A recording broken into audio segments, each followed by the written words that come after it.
The time is 6 p.m. We will now call this regular public meeting of the Board of Trustees of Humble Independent School District to order. Moving to our first item of business, closed session.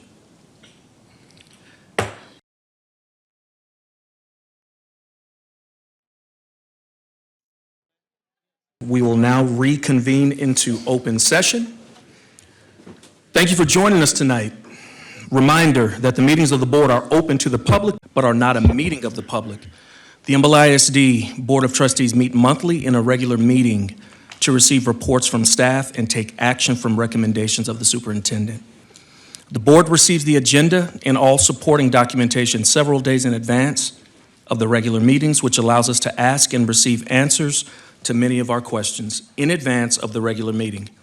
Therefore, lengthy discussions are not always necessary on every agenda item, but as a board, we do have the appropriate knowledge and preparation for responses regarding the content of the meeting tonight. There are students and other guests present. To maintain decorum, respectful behavior is expected. Disruptive behavior and/or comments will not be allowed. And with that, our first item. I would ask everyone to stand for our Pledge of Allegiance and salute to the Texas flag. The Humble High School Junior ROTC will present the colors this evening.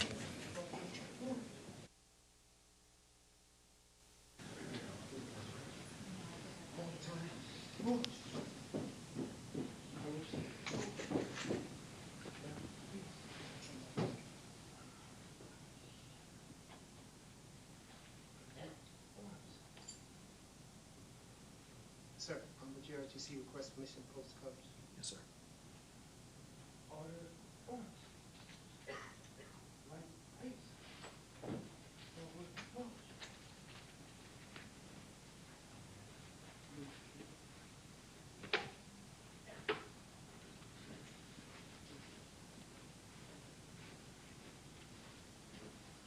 Hold time, march.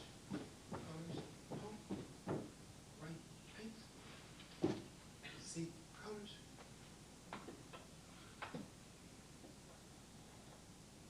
Ready to present arms.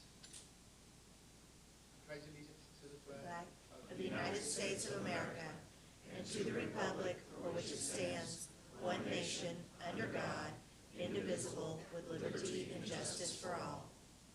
Under the Texas flag, I pledge allegiance to thee, Texas, one state, under God, one and indivisible. Order, arms. Now, face. Forward, march.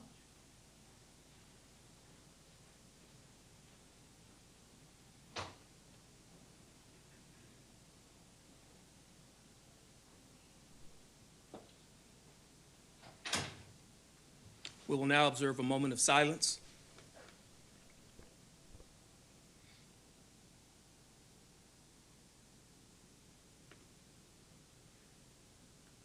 You may be seated.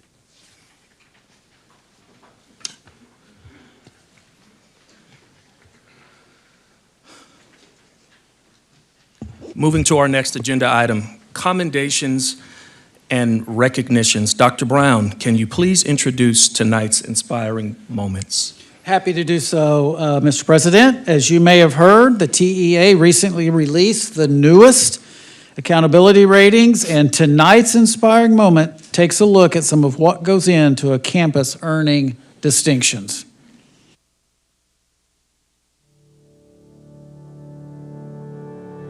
Hi, my name is Jada Lauren. I'm a student here at Sconzo Early College High School. As a student, I get to see the hard work that goes into learning every day. And now we get to see how that hard work shows up in the state's accountability ratings. The Texas Education Agency recently released the newest accountability ratings for the schools across Texas. These ratings show how schools are doing in areas like academics, student growth, and readiness for the future. This year, Humble ISD schools earned a total of 32 distinctions, up from 11 the last time ratings were released in 2023. That's real growth and progress all across the district. 4 campuses especially stood out by earning 3 or more distinctions, and that's who we are highlighting today. Here's how distinctions work. Each campus is compared to a group of 40 schools from across the state that are statistically similar. That means things like school size, school type, and demographics are all taken into account. For example, early college high schools like mine are only compared to other early college high schools and not to large traditional high schools. To earn a distinction, a school has to be in the top 25% of its group in one of 7 areas. My school earned 3 distinctions in math, science, and post-secondary readiness. That's something I'm proud of as a student, but we don't get there on our own. Our teachers guide us, challenge us, and help us reach those goals. Ms. Gordner, my Algebra 1 teacher, is one of the inspiring educators on our campus, and she has a great perspective on how we work together to achieve this success. So here at Sconzo, there's 2 real big key points that we try to focus on for the success of our students. One, the faculty works together to keep the students on track. And the second is we really get to know our students. We spend a lot of time talking to them personally, academically, finding their strengths and weaknesses. We don't let them not feel seen or heard. We talk to them, we stop them in the morning, we go say hi. Like, we make our rounds where we're very intentional about our communication with the students and our interactions with the students. Sconzo Early College High School set the bar high, but we're not the only campus to stand out this year. Let's take a look at the other 3 schools that earned 3 or more distinctions. Wood Creek Middle School had a standout year, earning 4 distinctions, one of only 2 schools in Humble ISD to achieve that many. Principal Dr. Alan Moy says that their success comes down to some key priorities that made a big difference for both students and teachers. One of the biggest things that the district did and that we did was really push attendance, because in middle school, attendance is across the top. One of the biggest things is there's an indicator for every single distinction across the board. So one of our goals last year was to increase student discourse, which is students interacting and collaborating with each other. We knew through this discourse, students would be thinking on a deeper level, learning communication skills, and would overall be more engaged. We know that more engaged students are more likely to come to school, and we know attendance is a key to success. I think the most important piece is making sure your teachers feel wanted, they feel respected, and they feel that their work is important. And for that to happen, it has to fall on leadership. Your morale of your campus is incredibly huge when it comes to making sure that your kids are successful. Because when you have confident adults, you're gonna have kids who are confident in what they're learning and how they're learning it, and that comes out in your accountability. Wood Creek wasn't the only middle school to stand out. Ross Sterling Middle School had one of the biggest turnarounds in Humble ISD, moving from a D rating to a B in just 1 year. Beyond that, Sterling also earned 4 distinctions, tying Wood Creek as one of the district's top performing campuses. Our team supported each other because we believe as these are all of our students. There's no more, this is my group of kids. These are all of our kids. So what can we do as a group to make sure that they are successful? It's an atmosphere of awe, right? It's a collective belief that every student truly can learn. No student is more important than any other student. And what we do here more than anything is we celebrate excellence, academic excellence. Are celebrating our accomplishment of going from a mediocre school to being one of the greatest schools in Humble ISD. Who is known as the father of Texas? In 6th grade, math wasn't really my best subject, but my math teacher, Miss Minnick, I think I would get the most parent phone calls from her, but I also was doing the best in her class. I kept a steady A in her class all year. When I started doing well in math, it made me feel better, because then it was getting my confidence up, so I was also starting to do better in other classes. Stories like Gary's show how success in one class can inspire confidence across all subjects. That same spirit of growth is clear at the elementary level too, especially at Fall Creek, which earned the highest accountability rating of any elementary school in Humble ISD. On top of that, Fall Creek also earned 3 distinctions. We focused on student growth, and our teachers truly took that to heart. They wanted every child to move forward in some capacity. And I think that's what helped our campus improve in the way that we did. Building relationships is such a key component here in our classroom. I just feel like if you build that relationship, that they're here, they're excited to learn, like they want to show you what they know, they want to make you proud. They make you feel more confident in how much you learned. Even if your improvement was only by 5 or 3, you still improved on how much you learned. We really dug into data this year so that we would know where students are and they will know where they are. And then we track that after every checkpoint so that students can set goals to accomplish the next level. My improvement, it was like really big, and my mom said she was proud of me, so it was like it was a really good time for me. Humble ISD is moving forward and showing growth we can all be proud of. I'm honored to be a student at one of the top performing early college high schools in Texas, and it means a lot to see our work recognized at the state level. We still face challenges, but progress comes from all our combined efforts. And across Humble ISD, we're building on this momentum for even greater success ahead.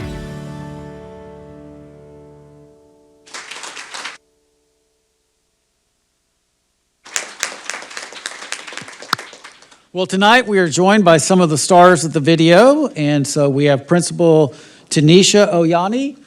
She's here. Please stand. There you are. Principal Dr. Alan Moy of Wood Creek Middle School. Principal Nichelle Williams of Guy M. Sconzo Early College High School. And the narrator of the video from Sconzo Early High School, Jada Laura. Did she not do amazing? I thought, you just need to go with me and explain it. You did amazing. That was awesome. So thank you all so much. And we're just looking forward to the continued growth and support of the work that our principals and teachers do each and every day to help our students. And so thank you all, and to the stars of the show tonight, thank you all so much for doing that. All right, so tonight we're going to celebrate some teachers. We're going to celebrate our elementary teachers of the year, and to help us do that, we have Miss Christy Erb, Assistant Superintendent of Elementary Schools, and Miss Stephanie Davis, Director of Elementary, and they're going to come to the podium, and we're going to get to recognize some outstanding elementary teachers. Absolutely. Good evening. I'm honored to recognize the following 25-26 elementary teachers of the year. From Atascocita Springs, Lori Wallach Rhodes.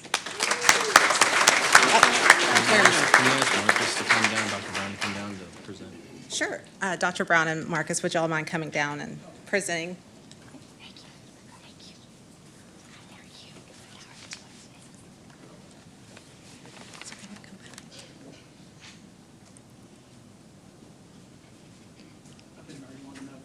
Yeah. Okay.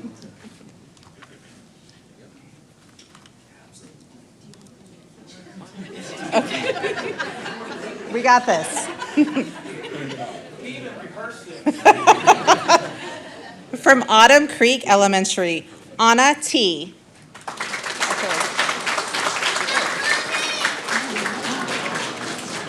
Got a fan club. From Bear Branch, Miss Hillary Barnes. Miss Barnes could not be here with us tonight, but we will make sure to get her award. From Centennial Elementary, Christina Jaquo.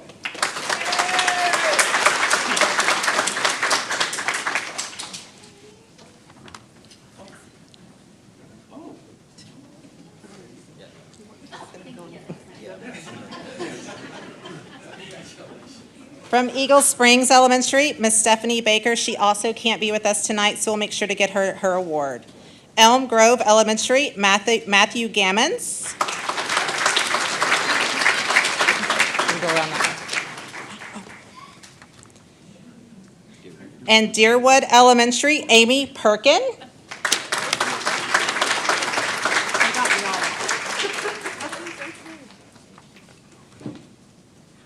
From Fall Creek Elementary, Jillian Reedy.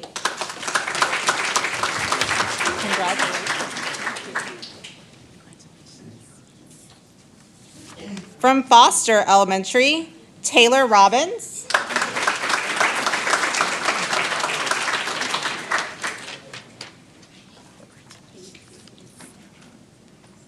From Groves Elementary, Natalie Waters, and Miss Waters is also being honored as a district finalist.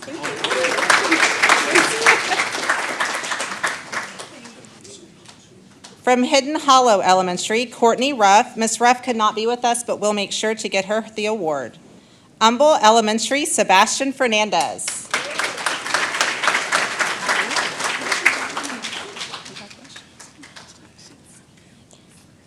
From Jack Fields Elementary, Nancy Torres. Ms. Torres is also being honored as a district finalist. And from Lakeland Elementary, Amy Shari.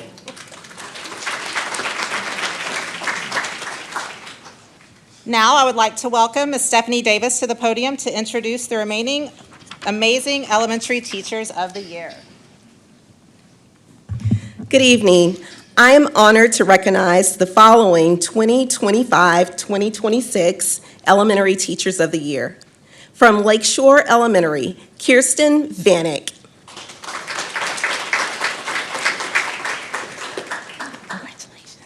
From Maplebrook Elementary, Darla Tonelli.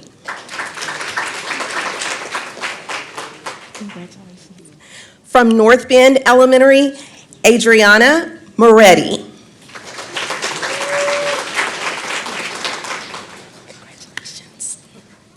From Oak Forest Elementary, Charnay Jordan.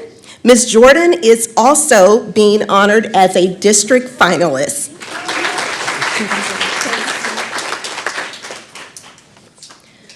Oaks Elementary, Alexis Harleston.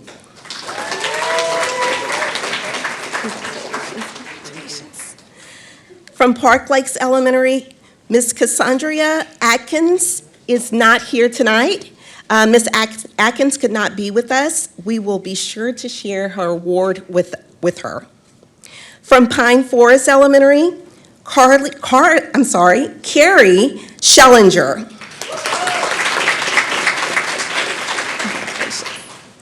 From Ridge Creek Elementary, Eric Jones.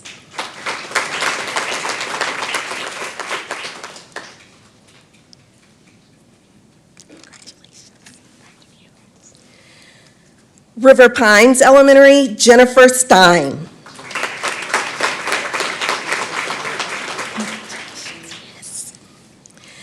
From Shadow Forest Elementary, Lindsay Dykes.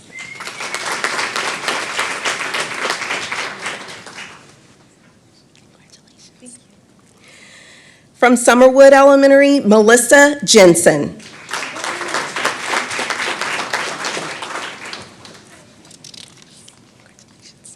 Timbers Elementary, Sierra Hollington.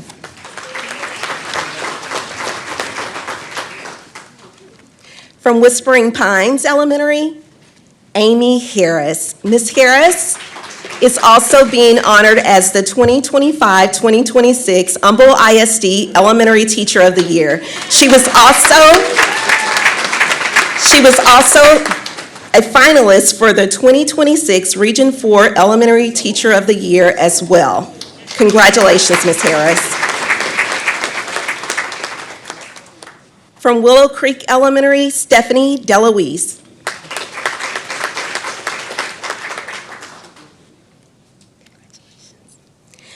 From Woodland Hills Elementary, Megan Cagle.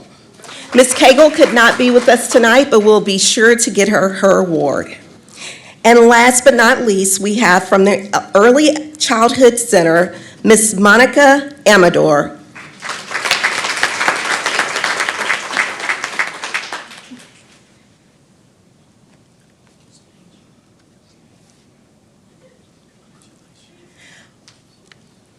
Congratulations to all of our elementary teachers of the year.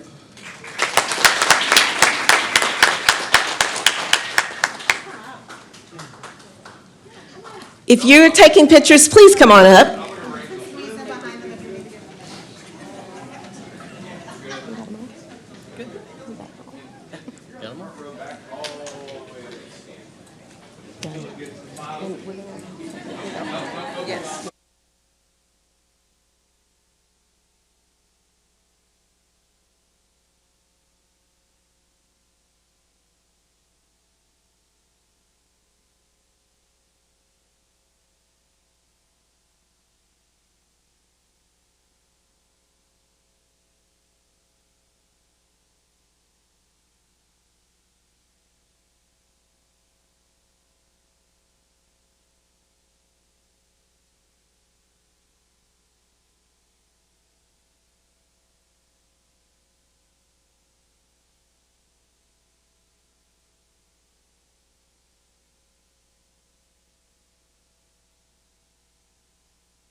And at this time, we're going to allow our honored guests to get home so that they can enjoy their night and be ready for their students. Have a wonderful evening.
All right, so congratulations to all of those teachers. That's just pretty amazing. And so let's move forward with September is Childhood Cancer Awareness Month, and Humble ISD is proud to once again participate in Gold Fight Win. As you can see, our board members are wearing the newest Gold Fight Win t-shirts. This year's t-shirt was designed by Atascocita High School junior Kelsey Caston, who I did have the pleasure of meeting, and we did a short video together, and she's just amazing. And if you want one of these t-shirts, they are available for purchase at $15 at Ace Hardware in Kingwood and Atascocita, and the Pretty Little Things Boutique in Kingwood. And they will also be available at the Fall Gold Fight Win Games this month. And proceeds go to support nonprofit organizations, Addie's Faith Foundation, and Mothers Against Cancer. So those t-shirts are available, and we'll really, there you go, modeling that t-shirt, and we'll really celebrate that and participate this month. And so it's a large part of our culture here in Humble ISD, and so we appreciate that. All right, I think, Mr. President, that concludes tonight's recognitions. All right, thank you, Dr. Brown. The next item is public comment. The board encourages comments from citizens of the district or from district employees. Anyone wishing to speak, either as an individual or as a representative of a group, may do so following the procedure outlined on the agenda. The board asks that comments pertain to public education issues and be no longer than 3 minutes. Remember that the board may not discuss or act upon any issues that are not posted on our agenda for tonight's meeting. If an issue mentioned is listed on tonight's agenda, the board will defer discussion until the appropriate time during the meeting. In addition, the board has adopted complaint policies that are designed to secure at the lowest administrative level a prompt and equitable resolution of complaints and concerns. Complaints brought by students or their parents, by employees, and by citizens may be heard in accordance with board policies. Each of these processes provides that if a resolution cannot be achieved administratively, the person may appeal the administrative decision to the board as a properly posted agenda item. Copies of our district policies on public participation in meetings and filing complaints are available on the Humble ISD website. I'd like to invite our speakers, Dr. Yvonne Martinez, Mr. Scott Ford, and Dr. Jamie Brenham to the podium.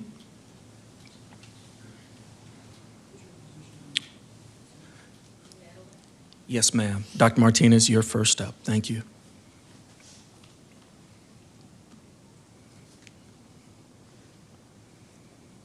Okay, hello everyone. This past legislative session, there were bills signed which can impact our public schools in a positive way for some and negative for others. Regardless of how the older generation may see these laws as it relates to them, the important part is how it impacts our public students. It is time for the majority of the people to speak out about public school parents' rights. Because yes, when most hear parents' rights, they hear destroy our public school system. Senate Bill 401 shifted from public schools opt-in to opt-out for homeschool and private school students to participate in UIL events. This has to be addressed each school year. In the next legislative session, I am sure that it will no longer be the choice of the districts and a mandate. Then they will come next to be included in the AP and dual credit classes. Just a thought. House Bill 1481 was spoken of from the aspect of cell phones being removed from schools during the day. But most parents were not alerted to laptops until the schools actually began implementing the House Bill 1481.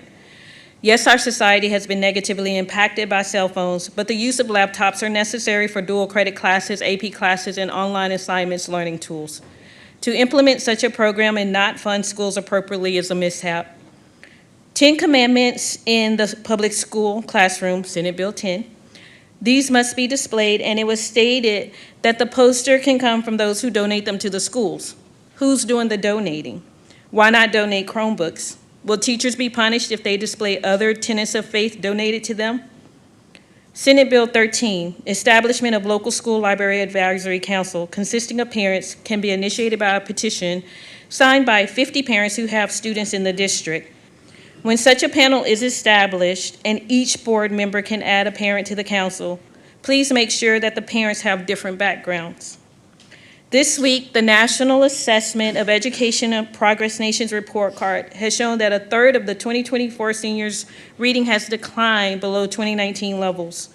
The students in the 90th percentile did not change, and it was primarily those students in the 75th percentile and below. So my concern is that we have a portion of the society who may be setting our public schools up for continued failure because each year those lower percentiles worsen. Let's not leave our public school students behind. These are questions which may have already been answered regarding the budget summary from August 26, because another concern is that if we can't make sure that the funds are being used for our students, then that is problematic too. In the zero-based budget, why is there an approximate $4 million increase in the amended budget of non-recurring expenditures? Transfer out of $3 million and $5 million transfer out in the proposed amendment. It seems we have a $12 million deficit, of which $8 million has no description. I understand that it's 1.4% of the full budget, but that amount being spent is what we need for everyday people to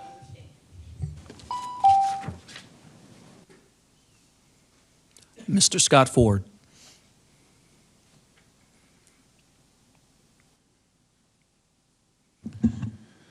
Scott Ford, former teacher and now best-selling author, which is pretty cool.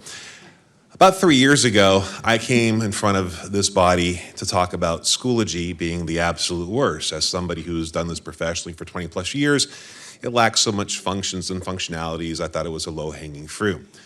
Nothing was done.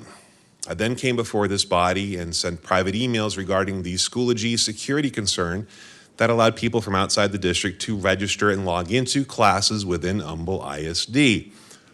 That email through a FOIA request was kind of dismissed. I'll just change the passcode. It was just capital letters only, no lowercase capitals or numbers or anything like that. All right, fine.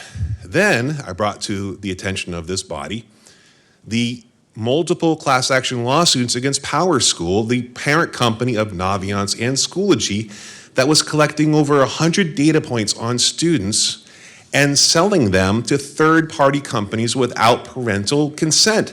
I thought for sure that would be the end of Power School in this district. In fact, Ms. Lamont Dixon tried to add that to a board meeting to no avail.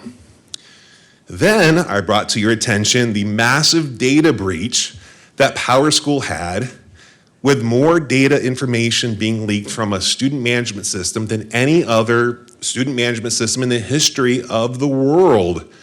By the way, it was hacked by a teenager who was a college student in Massachusetts, and not even one of the better colleges in Massachusetts.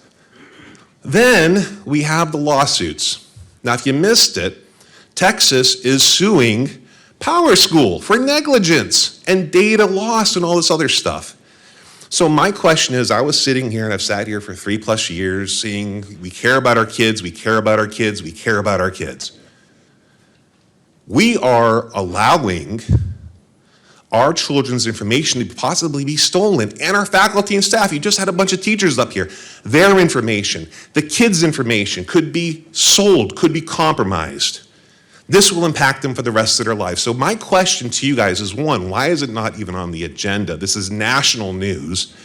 And second, how much worse does Power School have to be before a conversation happens? Now, you have in front of you, I released my cybersecurity book on Monday. It's already a #1 bestseller on Amazon across the country, across the globe. Maybe you didn't listen to Scott Ford, the teacher, but maybe you listened to Scott Ford, the author of IT certification books and cybersecurity books, who's a bestseller, because this is getting absolutely ridiculous.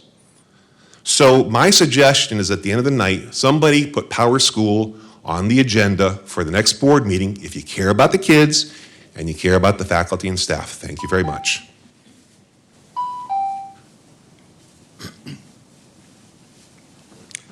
Dr. Janie Brenham.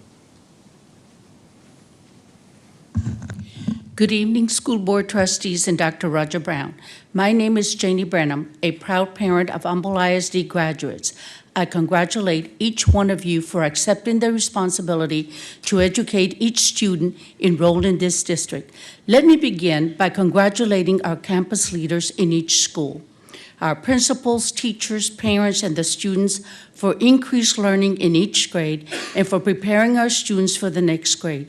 In 2025, Humble ISD schools received 32 ratings of distinction. 32 ratings of distinction, up from 11. Congratulations on that. We salute the teachers for maintaining focus on math, reading, and writing, and raising student achievement, making academic progress, experiencing academic growth, and closing the gap. Your hard work and commitment to children's learning is commendable and appreciated by all parents. Dr. Roger Brown, thank you for sharing your instructional expertise with our principals and for your contribution to raising the test scores after being appointed as our district superintendent. Thank you for your care of our school district and for preparing our students for success. Dr. Brown, we the parents have seen gains across multiple campuses, which is a direct result of the dedication of our teachers, our students, and our principals. We the parents know that you will remain committed to ensuring this upward trend continues. This year's accountability ratings confirm that while challenges remain, the school district is moving in the right direction with the guidance and support of our wonderful school board trustees. We pray that the schools continue building on this momentum. First, I must congratulate the district on the B rating for the school progress. Test results show that the district student achievement improvements were significant, higher than improvements across the state. This is an important turnaround and the first step in bringing the district to the highest levels in the state. We, the parents, are also impressed with the grade of B by the Texas Education Agency for closing the gap in student achievement. This is valued because it tells us that academic performance is important in Humble ISD in all subjects for all of our children. However, I must stress that closing the gap is only a grand achievement if we have across the board improvements by students in all categories. Consequently, it is extremely important for the district to have high-level education. In summary, I am extremely grateful for the hard work of the board members, superintendent, administrators, principals, teachers, and students, and parents of Humble ISD. Thank you all for your great service. Dr. Roger Brown and school board trustees, I commend you all. Now we'll move to comments by individual board members. We will begin with Mrs. Chris Parker. Thank you, Mr. President. I'm just so excited about our elementary teachers of the year. That's always such a special time to get to see them here, and I can't wait for the Humble ISD Education Foundation event when they're honored. It is a very special month. It is September. It is Gold Fight Win Month. I have been a member of Mothers Against Cancer for about 17 years now, and that organization's luncheon will be on December 1st at the Humble Civic Center. It's very, very special, but it's just such a good thing that Humble ISD brings to the forefront these children with pediatric cancer. It is just so important to get the message out there about pediatric cancer, and I just think it's wonderful. College night will be October 6th from 6 to 8 at the Humble Civic Center, so we're super excited about that. And I just am so happy, as I've been on this board for these years, there's been some academic decline, and we have turned the ship around. We are doing so much better. We are on the right track, and I'm so proud of Dr. Brown, your team, Dr. Wilson Rogers. Thank you so much for all your work, and I'm just so proud of you guys. Thank you, and I can't wait to see what y'all are doing in the future. Thank you. Absolutely. Mr. Silva. Thank you, Mr. President. I'm going to defer most of mine to the committee updates, but I do want to say congratulations to the elementary teachers and huge congratulations to the campuses that were recognized in our video earlier. That's all for now. All right. Mrs. Shaw. First and foremost, I just want to thank the elementary teachers that were here today and just all the elementary teachers and their campuses. Being an elementary teacher requires a lot of energy and patience and dedication, but you are building the forefront of it's the smallest slides that you take, and you're building character and confidence in those kids to be able to take that to the next level. So kudos to all of them. Thank you to the campuses. Those are big turnarounds. Ross Sterling with the turnaround, big impacts there, and just thankful that we are moving in a positive direction with our school district. So thank you to Dr. Brown, the teachers, the principals, the students in those that are being willing to actually be shaped in that way, and then all of the admin sitting in front of me here today, because I know that's a lot of tireless work that goes into this. I also want to just thank you, that everyone keeps coming out for public comment. I think it's important for us to hear you, and we appreciate you, and we hear you.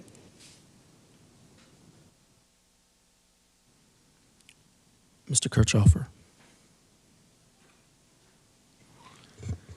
Thank you, Mr. President. I'll echo congratulations to all the elementary teachers honored tonight.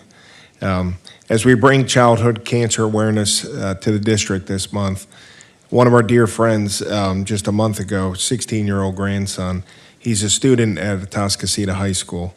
He's a player on the AHS baseball team. He was recently diagnosed with aggressive sarcoma. He began chemo treatment last week. I just ask that we pray for his healing and strength for his family, and thank you. Mr. Scarfo. Thank you, Mr. President. Congratulations to our elementary winners for the awards, and also to all our staff at the administrative and particularly campus level, all the great work that's been done. And it's great that we celebrate those strides we've made, not forgetting that we have a lot of work to do. I know everybody's very cognizant of that, and we'll keep at it, but it's really good to see that things are going in a positive direction. And also interesting, some articles recently about other districts that are moving to a Raptor system and interactive badges. Well, we've had the Raptor system in place for quite a number of years, and we got the interactive badges rolled out in total this year. So I like to see that we're always ahead of the curve on a lot of these things. It's a great thing, and I don't think people always realize that we can be cutting edge. So it's great to see. Comments on the data breaches do not fall on deaf ears, and we will look into and address what can be done. So with that, I will leave it there. Thank you, Mr. President. Yes, sir. Mr. Grabowski.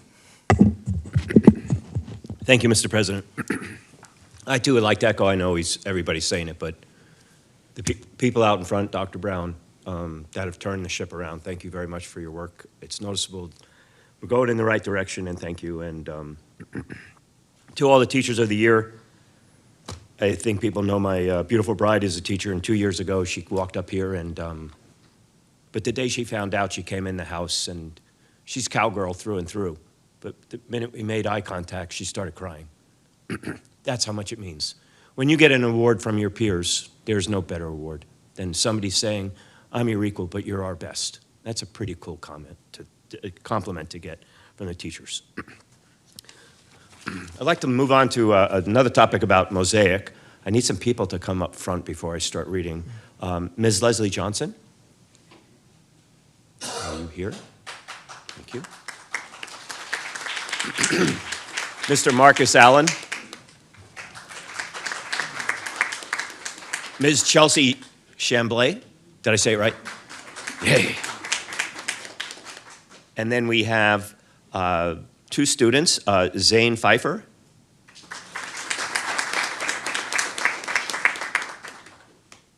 and Ella Cockrell.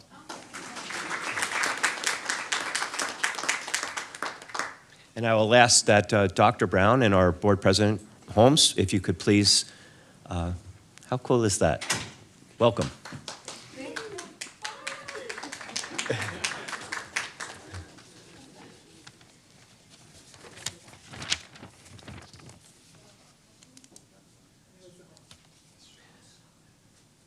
As Mr.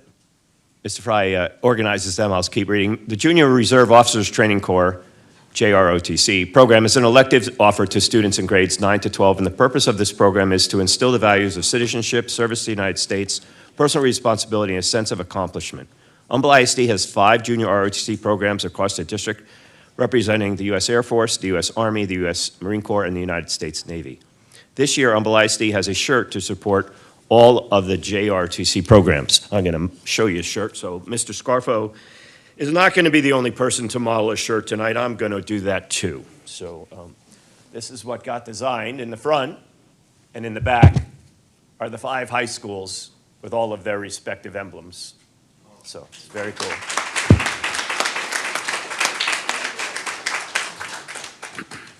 The dry-fit shirt sleeve is Army green olive drab. I don't know why they call that color that, but they do, instead of like royal cool Air Force blue. But you know what I mean, Mr. Perkins? Okay. Has the Humble ISD seal and the junior ROTC on front, as you saw, and the high school mascots and the military programs on the back. Small to XL sell for $22 and 2XL and up for $25. I'll tell you how you get those in a second. Students in our Mosaic program, standing in front of us, an Humble ISD program for 18 and 22-year-olds who qualify for special education services after high school will be responsible for fulfilling the orders, including packaging and delivering them. All proceeds go back into their Mosaic program to help pay for things like production lab supplies and future projects. To help support both these incredible programs, you can go get a shirt by going to our humbleisd.net website /JROTC shirt. Again, humbleisd.net /JROTC shirt. Orders please be placed by Friday, October 3rd, and the shirts will be delivered in time for our second annual Workout with a Vet event on Saturday, October 25th. In Air Force terms, it'll be the uniform of the day, so please buy a shirt, support a great cause, and be in the correct uniform, this t-shirt that I just displayed. We have some incredible people in this project representing this district. Again, Ms. Leslie Johnson, and we have Mr. Marcus Allen, Ms. Chelsea Chamblay, and the 2 students of Zane Pfeiffer and Ellen Cockrell. Thank you all very, very much.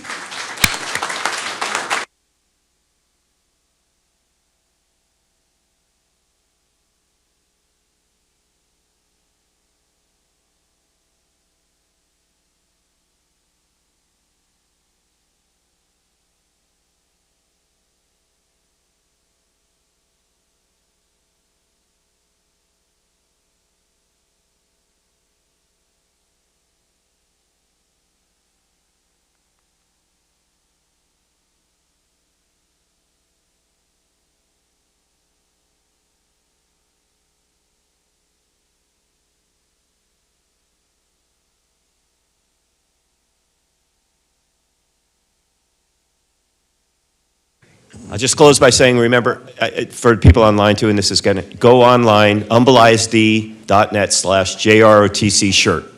Please support this outstanding project.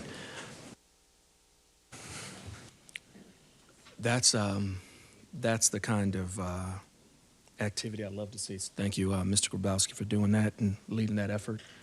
I'll echo the sentiments of every board member.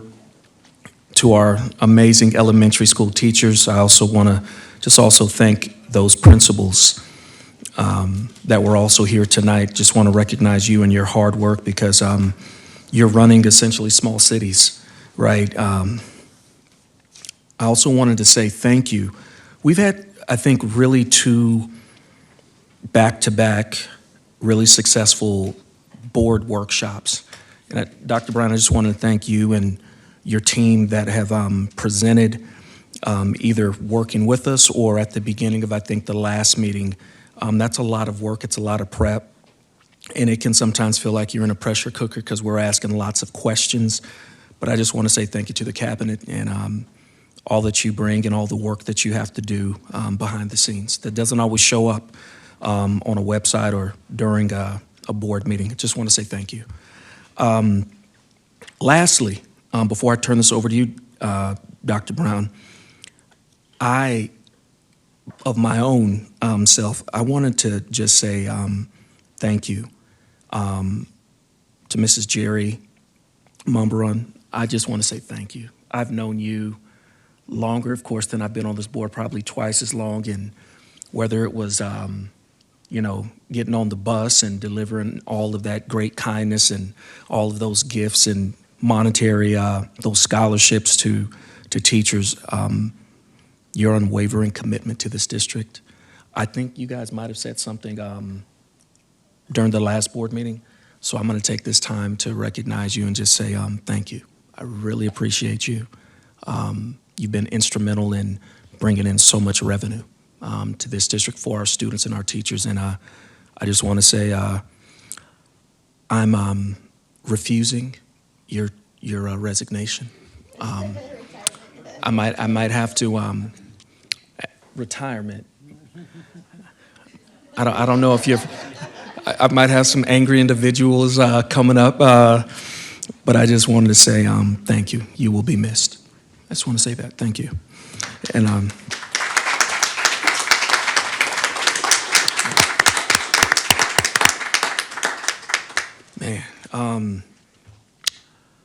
our next item is comments by the administration. Dr. Brown. Just a couple of items. Deerwood Elementary student Macy Chisholm has been chosen as a finalist in the I Am Texas Writing and Art Contest, and her artwork will be published in the I Am Texas Historian Journal, displayed at the Bryan Museum Student Art Expo. And she'll be invited to a book signing celebration in November. So congratulations to Macy. That's pretty impressive. Yeah. Also, the TASB conference is taking place in Houston this week. So we'll have board members and staff coming from all over the state of Texas and descending on Houston. But what's important about that, one of the things that's important about that is 43 projects were chosen to be a part of an exhibit called the School of Architecture. Yeah. So all of these individuals that are coming to Houston and attending that conference, they're going to get to see North Bend Elementary as part of the 43 and Kingwood Middle School. So we're really proud of those two projects. Thank you, Dr. Brown. Moving on to our next agenda item. Action items from closed session. Item 4A, personnel recommendations. Mr. Silva, do I have a motion? Yes, Mr. President. I move to approve the administration's personnel recommendations as presented in closed session with addendum. Second. Any discussion? All those in favor? Motion carries. 7 in favor. Item 4B, proposed termination of term contract. Mr. Silva, do I have a motion? Yes, Mr. President. I move to approve the superintendent's recommendation to propose the termination of the term contract of Creighton Wells for good cause as determined by the board, and authorize the superintendent to take all actions and provide all appropriate notices for the same. Do I have a second? Second. Any discussion? All those in favor? 7 in favor, motion carries. Moving to item 5, our consent agenda. Beginning tonight and moving forward, we will no longer read out the title of each consent agenda item. The board meeting allowing community members and board trustees ample time to review these items. Oh, I'm sorry, I missed part of that first sentence. The agenda notice and packet are posted well in advance of the board meeting, allowing community members and board trustees ample time to review these items. This change should allow our meetings to be more efficient and allow the board to reach the discussion items more quickly so we can better focus on those items directly related to student success. With that, does any trustee have an item they wish to pull from the consent agenda?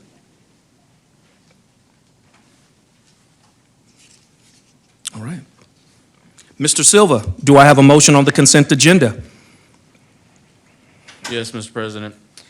I move to approve consent agenda items 5A through 5S. Do I have a second? Second. All those in favor? All right. Motion carries 7-0.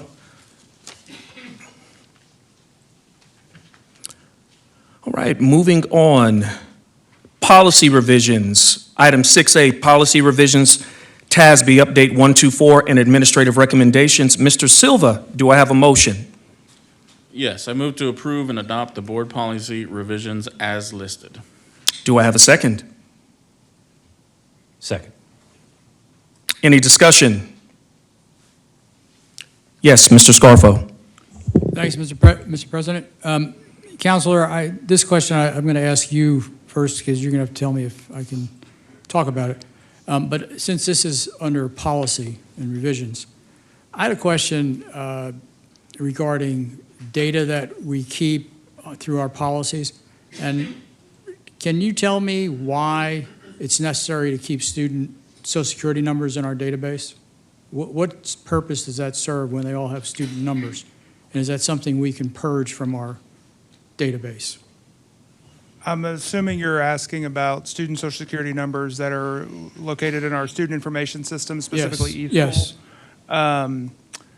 I do not have that answer off the top of my head. We can certainly dig into it, and I can work with the technology team and the data compliance team to determine if there is a requirement that we maintain student Social Security numbers in that database. Sorry, because I think that would go a long way in protecting student identification, that kind of information, especially if there are breaches, and those happen, So, okay, but thank you, if you wouldn't mind. And if I talked out of turn, I thought this would be okay to ask that question. I'll definitely look into the policy implications. Yes, sir. Good point. Any other discussion? All those in favor? Oh, hold on. Oh, okay. All those in favor? All right. Motion carries 7-0. Item 6B, revision to board policy, EFB local. Mr. Silva, do I have a motion? Yes, Mr. President. I move to approve and adopt revisions to board policy EFB local. Do I have a second? Second. Any discussion? Yes, Mr. Grabowski. Counselor, there's been so many questions about the School Library Advisory Committee and on and on and on. Can you please give us the legal synopsis and short version of what SB 13 and how it impacts us is, please? I'm glad you said the short version. So you mentioned the School Library Advisory Council. SB 13 provides two separate options for that. The board can adopt a policy that does not establish what I'm going to call the SLAC, the School Library Advisory Council. And if the board does that, we would use a book challenge procedure and have other procedures within the policy that comply with SB 13 and the various statutes that are incorporated therein. If the community wished to establish a SLAC, parents, at least 50 parents, would need to present a petition to the district to do so, and then the board would be required to do that. The other option is for the board to adopt a policy that establishes the SLAC and just put it in place. Mr. President? Mr. Binkley, if we did that, if we went ahead and wanted to establish the advisory council, and we ought to come up with a better acronym, and SLAC doesn't sound so good. It's like slack off. We'll have to change the current policy because right now, the way it's written, it's in the framework of having a committee established as needed. So would we have to change that or no? With the board president's permission, may I approach and give you a copy that includes the SLAC? Okay, no, that's fine. I mean, because we would have to vote on something different than what's sitting in front of us. Absolutely.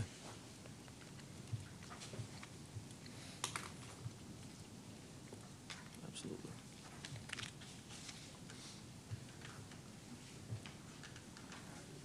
Thank you.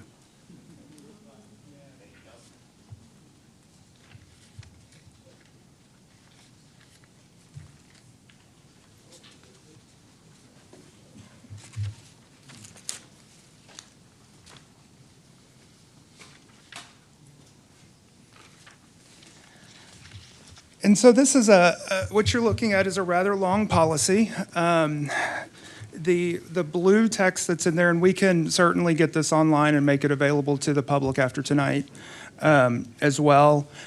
This draft would establish the SLAC, the council. I'll call them the council for tonight since we don't like the acronym.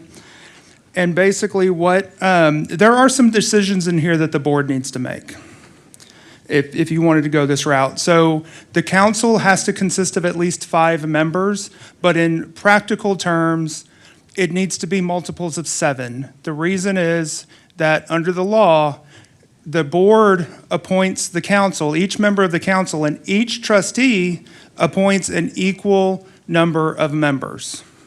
So you can have 7, 14, 21, 28, 35, 42. That's about as far as my math goes.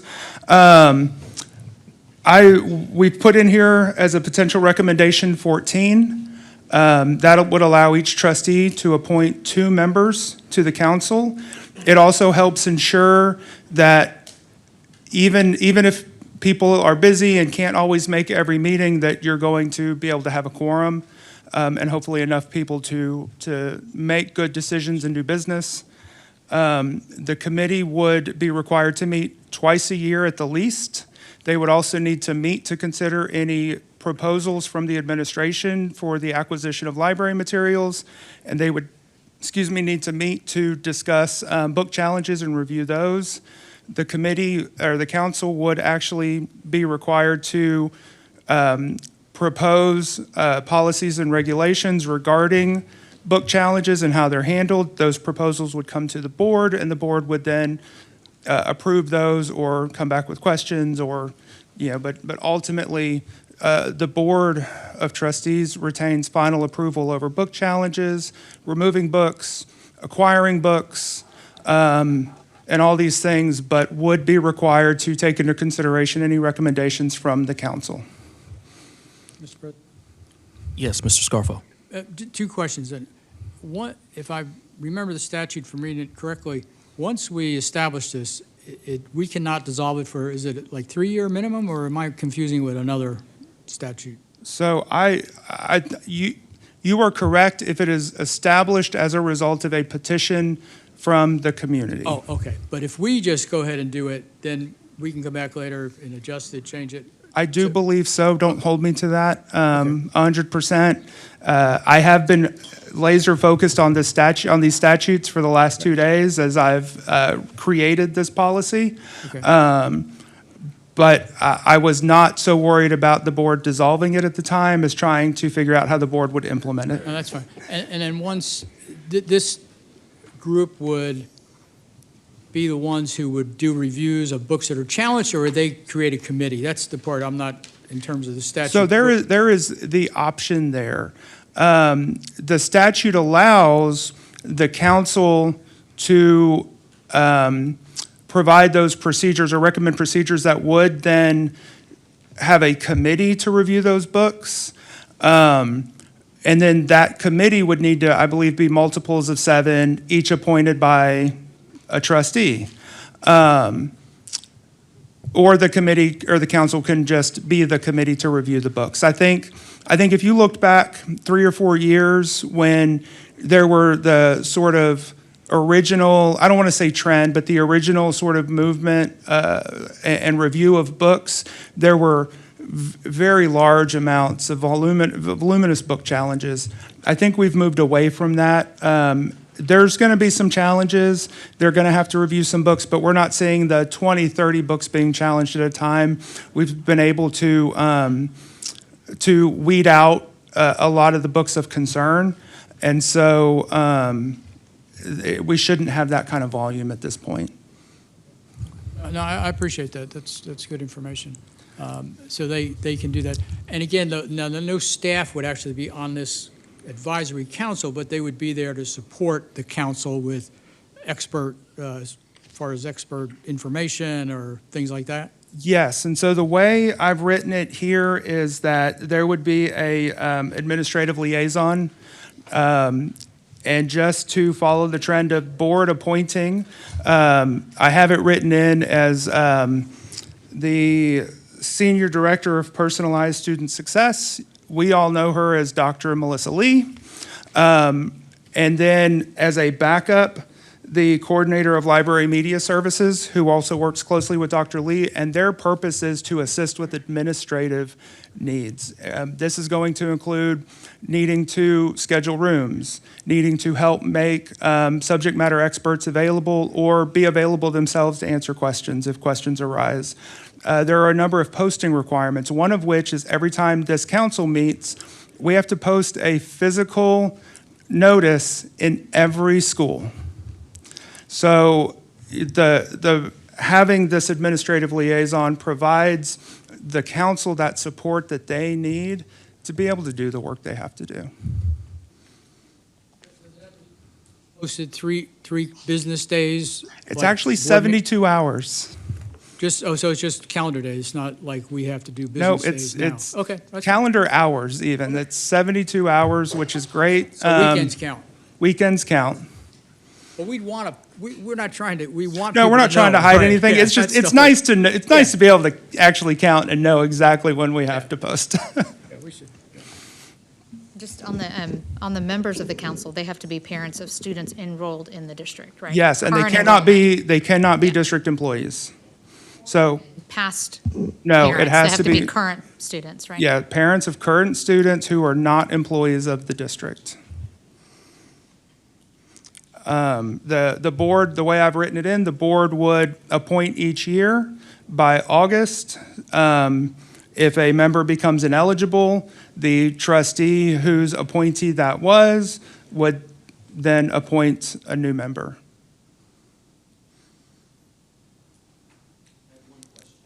I don't think your mic is on. One question. So is there a process that has been provided on how do we choose those two? Do the people that we're choosing have to opt in to be chosen, or do we just randomly? I would certainly hope each trustee would appoint members who had a desire to be on the committee. I hope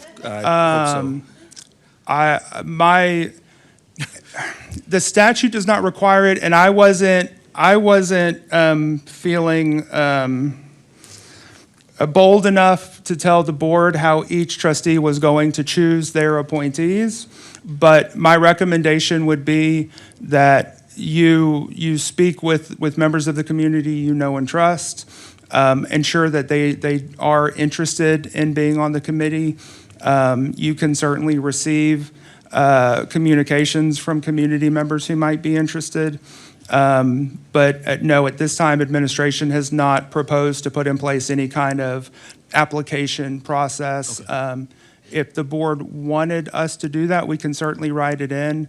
But you are all elected from the community, you're pillars of the community. I'm confident you have a pretty strong constituency of community members who would probably be interested in doing this. Thank you. Yes, Mrs. Parker. Mr. Binkley, so it says the committee shall meet twice a year. Who determines if the committee wishes to meet more than twice a year? Who would determine the number of meeting dates? The committee. The committee. So the law requires the council meet twice a year at least. The council does choose a chair from their membership. The council, and it will likely be more than twice a year because the council will need to meet when administration is proposing to acquire library materials that are not already currently in the library or a direct replacement of materials that have already been approved, as well as if there are any book challenges. I don't anticipate that's like weekly or anything, but a handful of times a year is likely. Mr. President, Mr. Scarfo. One last thing. Ms. Binkley, are these council meetings open to the public even if you're not on the council, correct? So the meetings are required to be posted, recorded, and minutes taken. There is nothing in the statute that specifically states that the public has a right to come in and view and attend them, but I'm presuming that's sort of the intent of posting them, and the recordings are all going to be made available. So it would seem logical that they would be open to the public. Makes sense. I mean, it should. It's just simply one of the many ambiguities that we've seen in recent legislation. Yes, Mr. Grabowski. Thank you, Mr. President. With all we've learned, I move to amend the motion by adding the following language to the end of the motion. Quote, as discussed by the board, which includes establishing a school library advisory council, unquote. Second.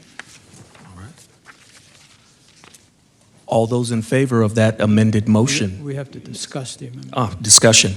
Discussion. Sorry about that. Mr. Silva.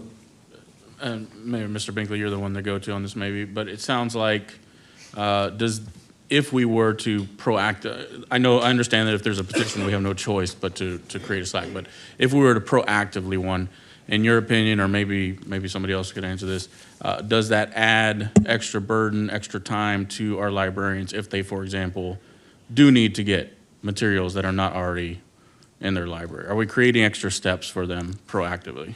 So from the standpoint of acquiring library materials, the one extra step is that the committee would meet to review those. The administration still proposes them. They still have to be posted. The list has to be posted online publicly for 30 days. During that 30-day period is when the council can meet. So we don't have to wait for the council to meet for that 30 days to start. That 30 days can begin rolling while the council meets, and then the council provides its recommendation to the board. Each trustee still has the opportunity to question and potentially seek to pull items that are on that list as well, and then the board ultimately approves that. So it adds one extra step, but I'm not sure that it's going to be administratively burdensome on the librarians themselves. I do look back to Dr. Lee. She says I'm correct. Okay, Dr. Lee, you're good? You and your team? Because I was wondering the same thing, just from an administrative burden standpoint. Dr. Lee and I did work very closely on putting this together. Certainly not something that I'm a subject matter expert in and am going to try to burden them with, but each of the provisions in here we did work closely on to make sure that these would work and align with the library teams. We're an active school district. So there are some perceptions out there too that I want to alleviate.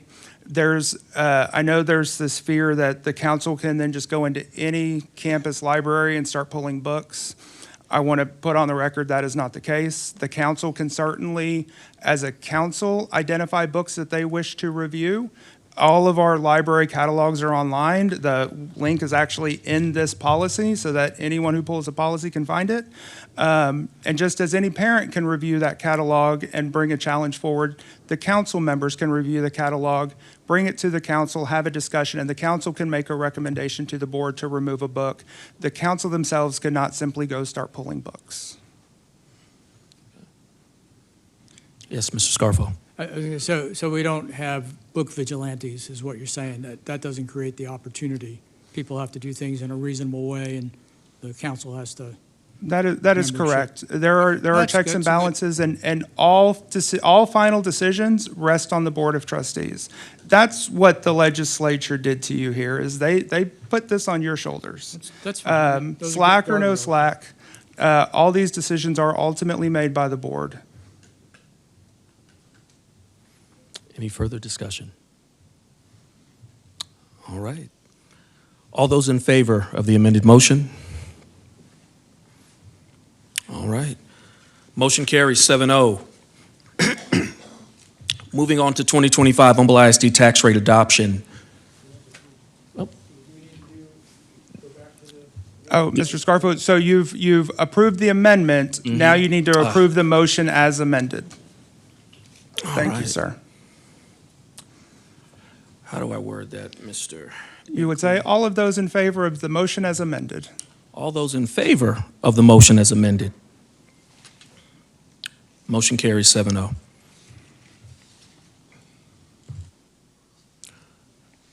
Moving on to item 6D, tax rate adoption. Mr. Silva, do I have a motion? Yes, Mr. President.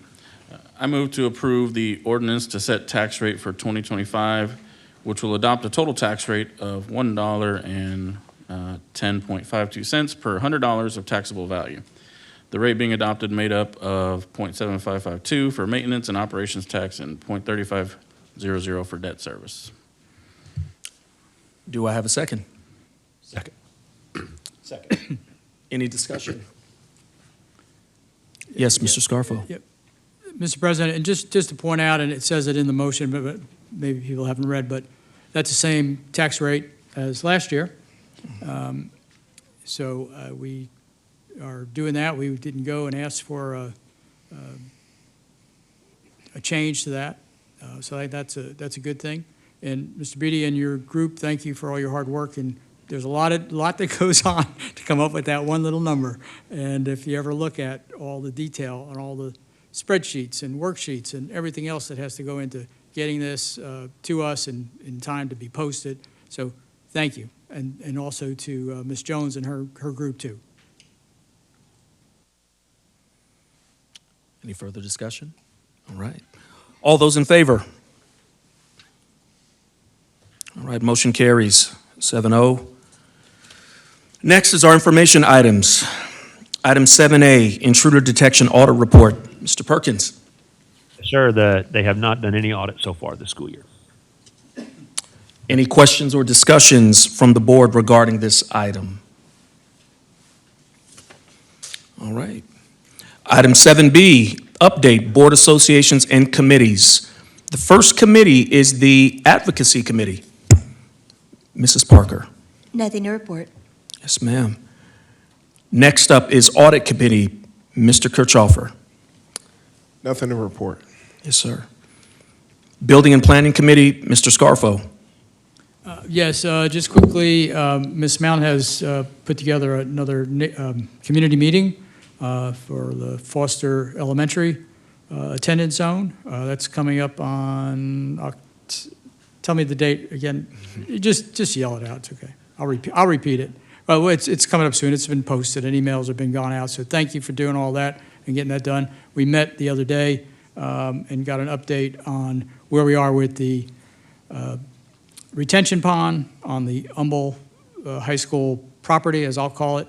And that's moving forward. We're getting close to getting the sign-offs by the governmental entities. And hopefully, it may not be the October meeting, probably November, that we can come back to the board with two options to move forward and what they'll cost. And that's a lot of work's gone into that. So thank you, Dr. Sabert, for all of that. Let's see, the last thing is I mentioned to some of you that we also talked about the findings from the forensic audit, and building planning will be part of that since the bid process really comes out of the construction group. But Dr. Brown, Dr. Sabert, Mr. Clark, Mr. Beatty are all going to be working together, and hopefully quite soon we will have something to the board to consider as changes to protocol so that things that happened will not repeat themselves. So thank you, Mr. President. Thank you, Mr. Scarfo. Next up, Curriculum Committee, Mrs. Shaw. Oh, sorry. We are meeting on Monday for our first meeting, so more to come. Absolutely, thank you. Finance Committee, we are actually getting ready to meet, I believe, week after next. That meeting was just solidified, so we'll have a report by next board meeting. Next up is Safety Committee, Mr. Grabowski. Just what was discussed in executive session tonight, and we're all with it. Thank you. Yes, sir. Superintendent evaluation. I think the only comment that I have is that our last two board workshops are working towards really measurable progress. Again, working with Dr. Brown,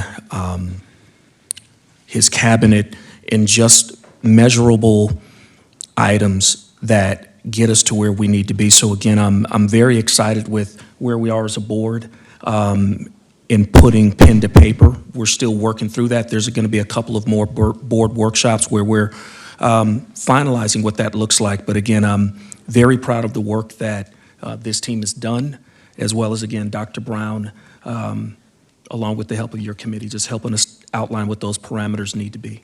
So thank you for that. Next up, Technology Committee. Mr. President? Yes, yes, sir. On that note, we are going to set a date for late September, right, for our next one? That is Okay. correct. Yeah, you got it. Thank you. Yes, yes. Next up, Technology Committee, Mr. Silva. I do have an update. We did meet, as everybody knows, HB 1481 prohibits students from using personal communication devices. We all know that.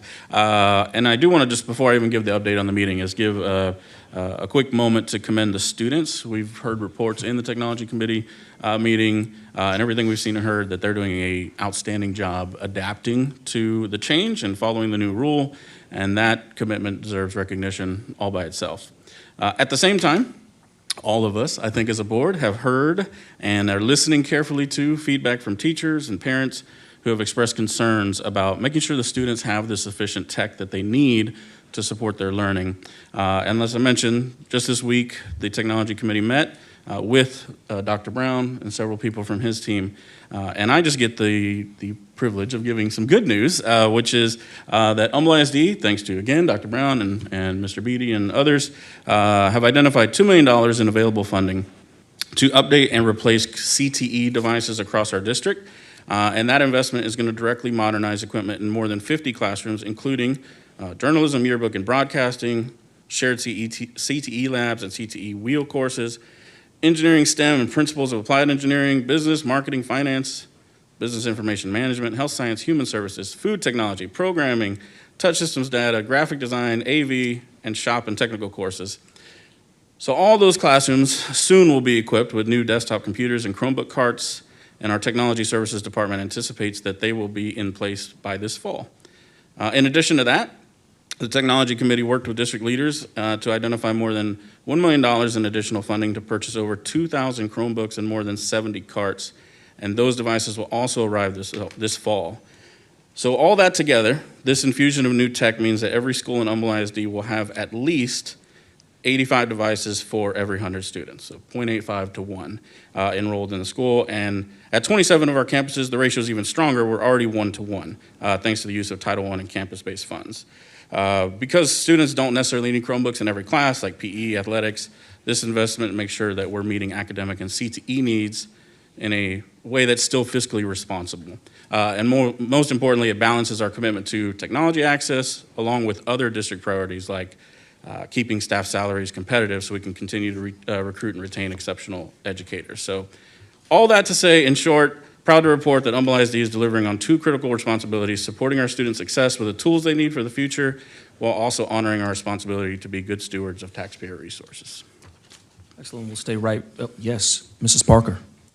Mr. President, I did want to say the reason that the advocacy does not have a meeting planned is our first meeting was to be with State Senator Brandon Creighton, and Chairman Creighton, Chairman of Public Ed and Higher Ed, has taken a job, a wonderful opportunity as Chancellor of Texas Tech University. So I just want to congratulate him and thank him for all of the work he's done for Humble ISD in the past. He's been a wonderful advocate for us, and sincerely, truly will miss him and his representation for our district, but I'm sure he'll be back. But he will be the chancellor at Texas Tech, and I sincerely want to congratulate him. Congratulations to Senator Creighton. Awesome opportunity. And right back to you, Mr. Silva, regarding Education Foundation. All right. I have an update on that too. We got to meet with them. Happy to highlight that last week the Education Foundation had the privilege of making 485 teachers across the district very happy. They got to award a total of $114,549 in mini grants, reaching every single school in the district. And what's especially exciting about that is that they were able to fund every single mini grant request from all Title I schools and all first-year teachers across the district. And on top of that, every school received at least 4 grants, and a lot of them received even more. So huge congratulations to the Education Foundation. Awesome. Awesome. Yes, Mr. Scarfo. Just going back to technology, Ms. Silva, have you guys discussed, is there any possibility of grant money or even reaching out directly to some of these tech companies and these philanthropists, billionaires who run them and own them? I don't know if that's even an avenue to try to get equipment from. Yeah, I'm looking right at the person that might be able to answer that question a little better, because we did talk about that this week. We have looked at under every rock, every couch cushion, everything's on the table.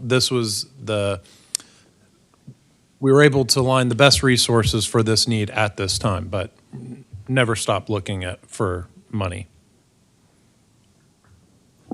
I just want to can I? Oh, absolutely. Yeah, on the Yes, Mrs. technology, a lot of hard work. Mr. Cummings, thank you for your team. They put together a pretty thorough proposal, not just looking at the 2 largest campuses that have had the biggest complaints. And so I'm thankful that KHS and AHS will be looking at a different outlook in the next 2 months. So, and it's not that they're stopping at 80%, right? It's like they're looking and looking to see how we can get whole at some point. So, Want to echo those sentiments. Just wanted to say this to the community. The reason why we're not going in depth is we plan on having a presentation to share with the community for our October board meeting. It was too quick of a turnaround time, and we didn't know if what was presented was going to be something that we actually could all agree on. So it'll be in October when we actually have the nuts and bolts behind what we're trying to do for the district in terms of that 1-to-1 ratio on computers. So I just want to be clear on that. Next, unless there's any other, okay, all right, any other comments? Item 7C, the South Ag Barn update. Dr. Melissa Lee will give an update on the South Ag Barn. Thank you. Presented to you last year with much needed upgrades to the South Ag Barn. And then in April, we kind of gave you a mid-review of where we were at with those upgrades. So I'm here to give you the final report of where we were at with the South Ag Barn updates. In April, we presented to you, like I said, several things that we had done at that time, but we were still in the process of several things, such as you see there the not completed sand and manure pits, the wash racks weren't complete, the fencing wasn't complete. There were several things in April we were still working on. At this time, we are happy to report that almost everything is done. We are still working on some fans and lighting being upgraded in all the barns. They're in, we're working on getting them installed, and some of the are done, some we're still working on. You can see there the new pens are set up, the new fans. We have now pig barn wash racks installed and the walking ring installed. With the cattle, if you remember from our original report, one of the concerns we had is that the cattle area where they walk the cows flooded. And so we were able, through this process, to move that fence out to give students and the animals more room to avoid that flooded area. The new cattle pens have been installed. The wash racks are completed as well. And it is very nice and cool in there, I will report. In the lamb and goat barns, the previous concern was they could get stuck in the pens, so we now have upgraded the pen facilities there to accommodate those needs. They also have the lighting and fans being completed. We have now sand and manure pits, so they are not just out on the grass, creating other issues at this time. And that is where we're currently at. So we would like to very much thank Dr. Seibert and his team for being huge supports on this, and all of you. This has been a long process to make sure we have this programmatically up to standard, and just a few tiny installations left, and we will be complete. Yes, thank you, Dr. Thank Lee. you. Yes. One question Yes. from me. What was the total investment on this? I remember the figures when I was on board building and planning. Rough numbers on the investment here to Jason? upgrade. Do you remember? It was, If you don't have it, I know I I'm don't have it asking off off the top of the my cuff. head. I'd but have to look at I know, Dr. Seibert or Billy. again, thank We'll you. get it for you. It looks good, though. We'll get it for It you. looks really good. Thank you all very much. Yeah, Thank you thank for your you. support. All right. Next, moving on to item 70, further discussion of House Bill 2 and presentation regarding the classroom teacher classification review process by Mr. Rick Gardner.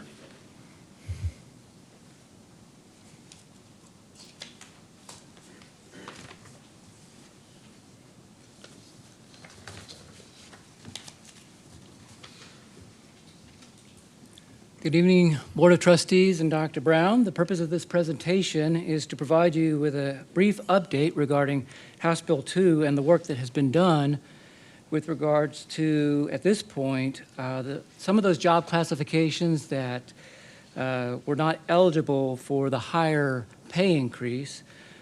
Central Office Administration has looked at some various ways, and I want to cover some of those with you this evening. As well. So,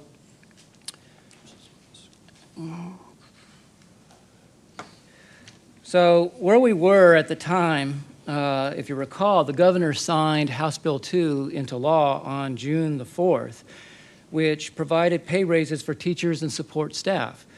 However, this version of House Bill 2 kind of took a different turn than what we had anticipated prior to June the 4th. The original draft of House Bill 2 and Senate Bill 26 would have provided pay raises maintaining the district's single-step pay schedule. However, this revised bill created two different funding allotments with regards to one of them being the teacher retention allotment, which is the higher pay increase allotment, and then the other one was the support staff retention allotment. This is the lesser pay increase. But both of these allotments came with some, more so the TRA one came with some stipulations. It had to go to classroom teachers. And defining what classroom teacher was a definition in addition to them needing to be what they call PEIMS code 087. Now, where that comes from is that is the Public Education Information Management System, which is the state's version, basically, of data collection on student information and staff information. Within that system is a classification index on determining the staff's role. It has about 60 different staff role IDs, and there's a particular definition associated with those codes as well. When Billy and I presented to you on June 3rd and June the 17th, we had to propose to you two different pay scales, virtually parting the seas, because we had to keep one with regards to being funded with TRA and the other one being funded through SSRA. So what I'm calling House Bill 2 step pay schedule, that's strictly for classroom teachers. That's what's posted now, tied to PEIMS code 087. This is the one where years 1 through 4 is anywhere from $1,950 to $2,500, depending on the year. And then 5 years on up is $5,000. The non-House Bill 2 step pay schedule, which is what we're calling campus professional support staff, this is the lesser pay increased pay scale. Years 1 through 26 ranges anywhere from $1,950 to $2,500. Now, the last time I presented to you with regards to these two pay scales, I specifically shared with you that in this non-House Bill 2 were certain job classifications that wouldn't be eligible for the higher pay increase. That was about 9% of that population, which roughly was about 335 employees. In order to make them whole, it would have been another $900,000 to the budget. But these were the job classifications at the time that were in what we call the non-House Bill 2 step pay schedule. So where we are now is that we've taken some time since the governor signed the bill and the board has passed the compensation for 25-26 to take a look at focusing on House Bill 2. And we've had various work sessions along the way, August 1st, August 15th, and August 22nd.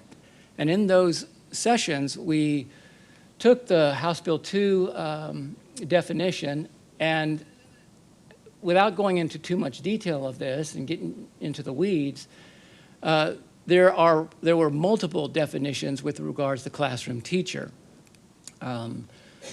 TIA has their own. I mentioned PEIMS Code 087 has their own.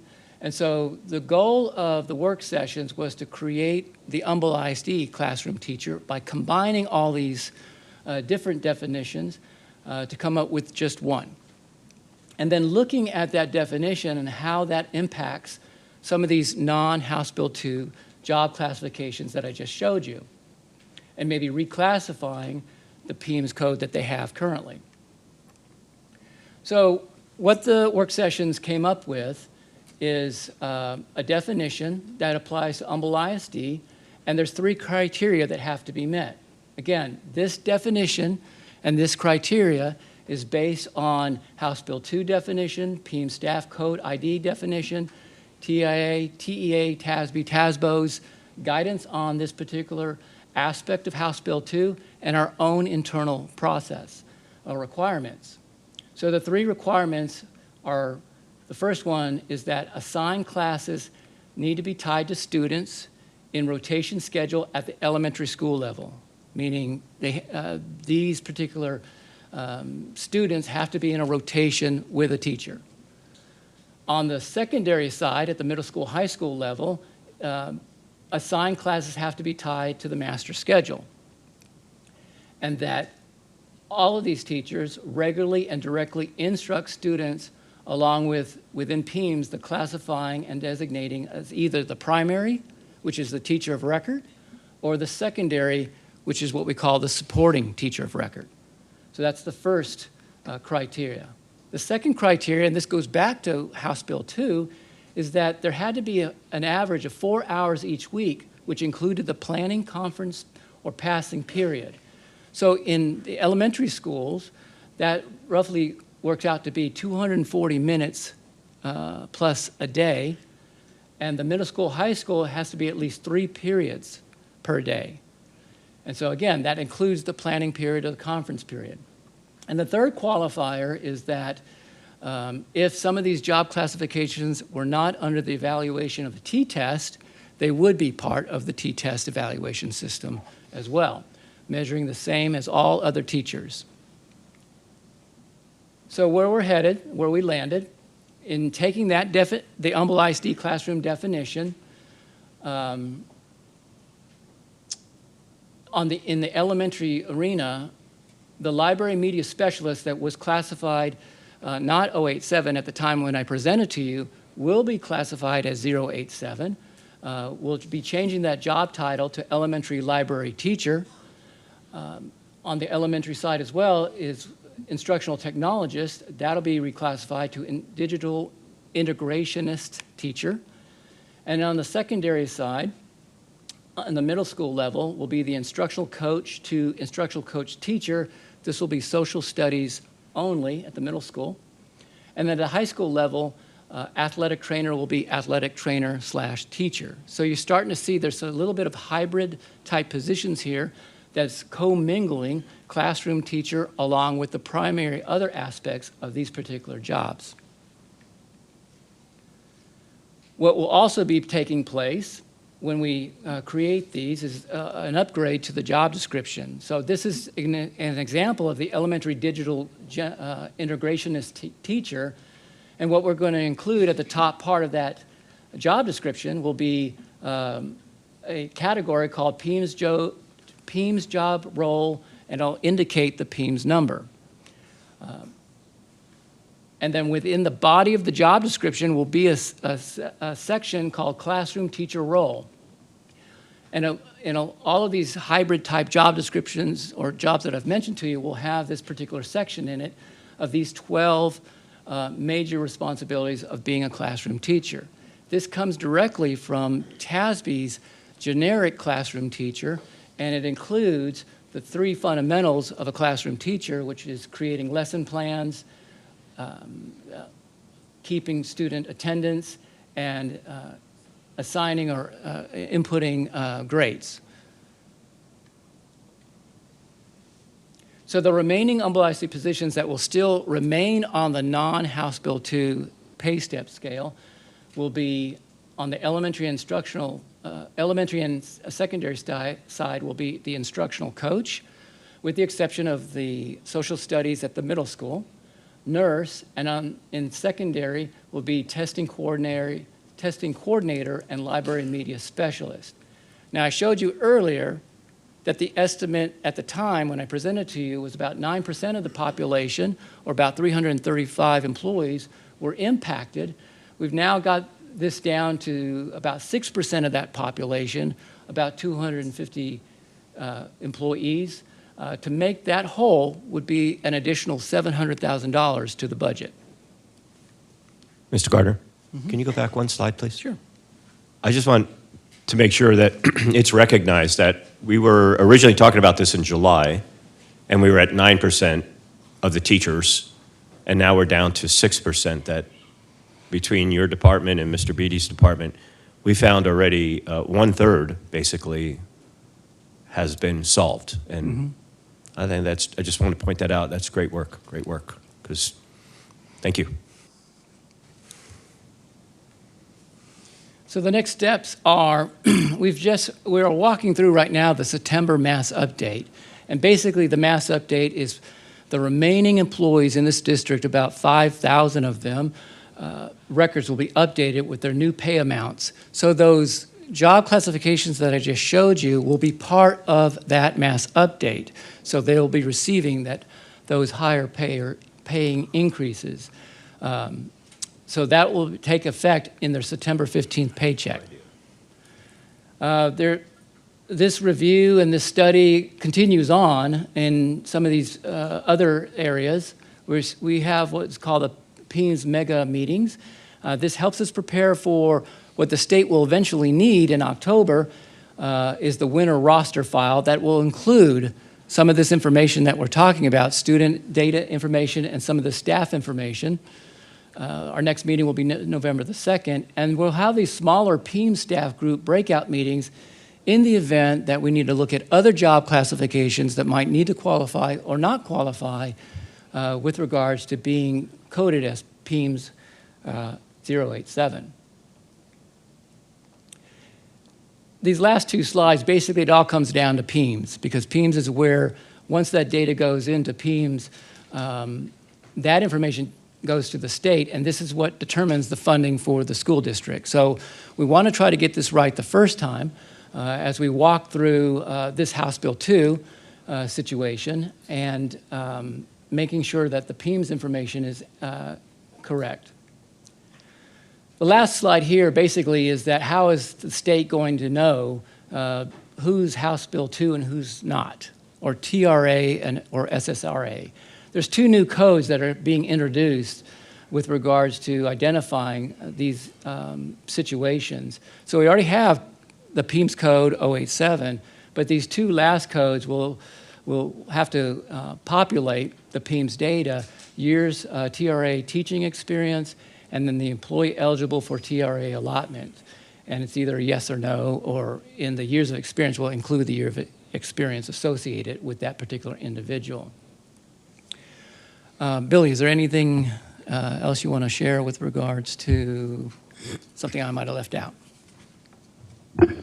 I just reiterate everyone's support and help on this.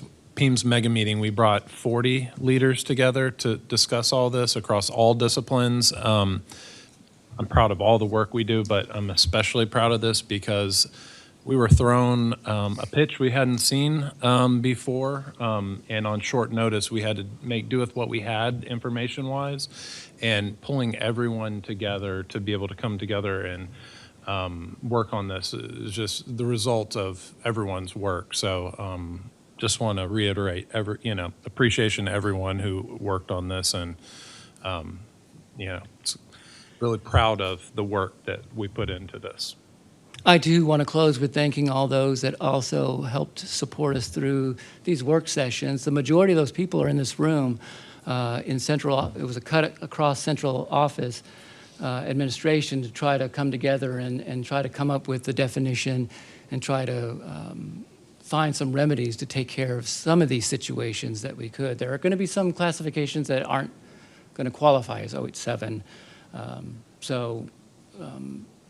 Thank you to all of y'all that helped in that process. And just one, not to get in the weeds on it, but just back in on the PEMS submission. If we were to change something without having every associated data element updated as well, we wouldn't be able to submit our PEMS.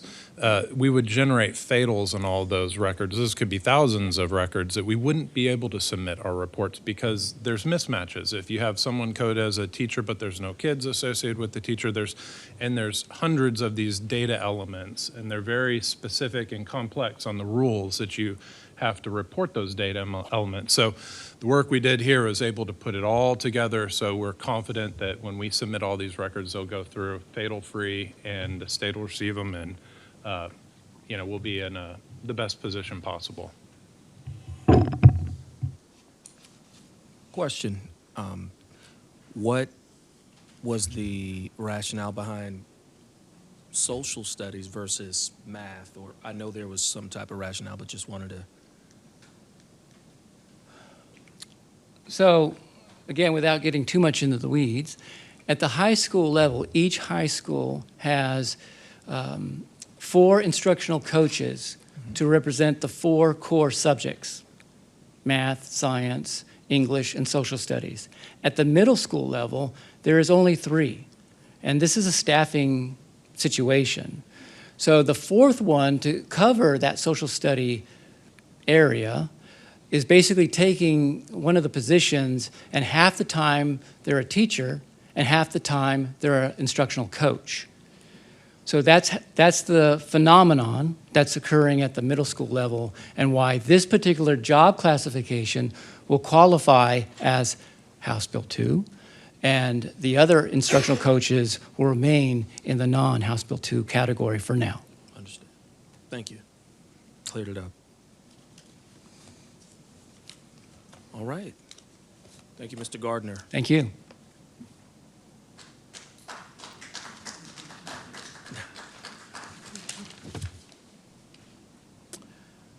All right. Item 70, review of Humboldt ISD's 2025 district assessment and accountability data by Mrs. Melissa Hayhurst.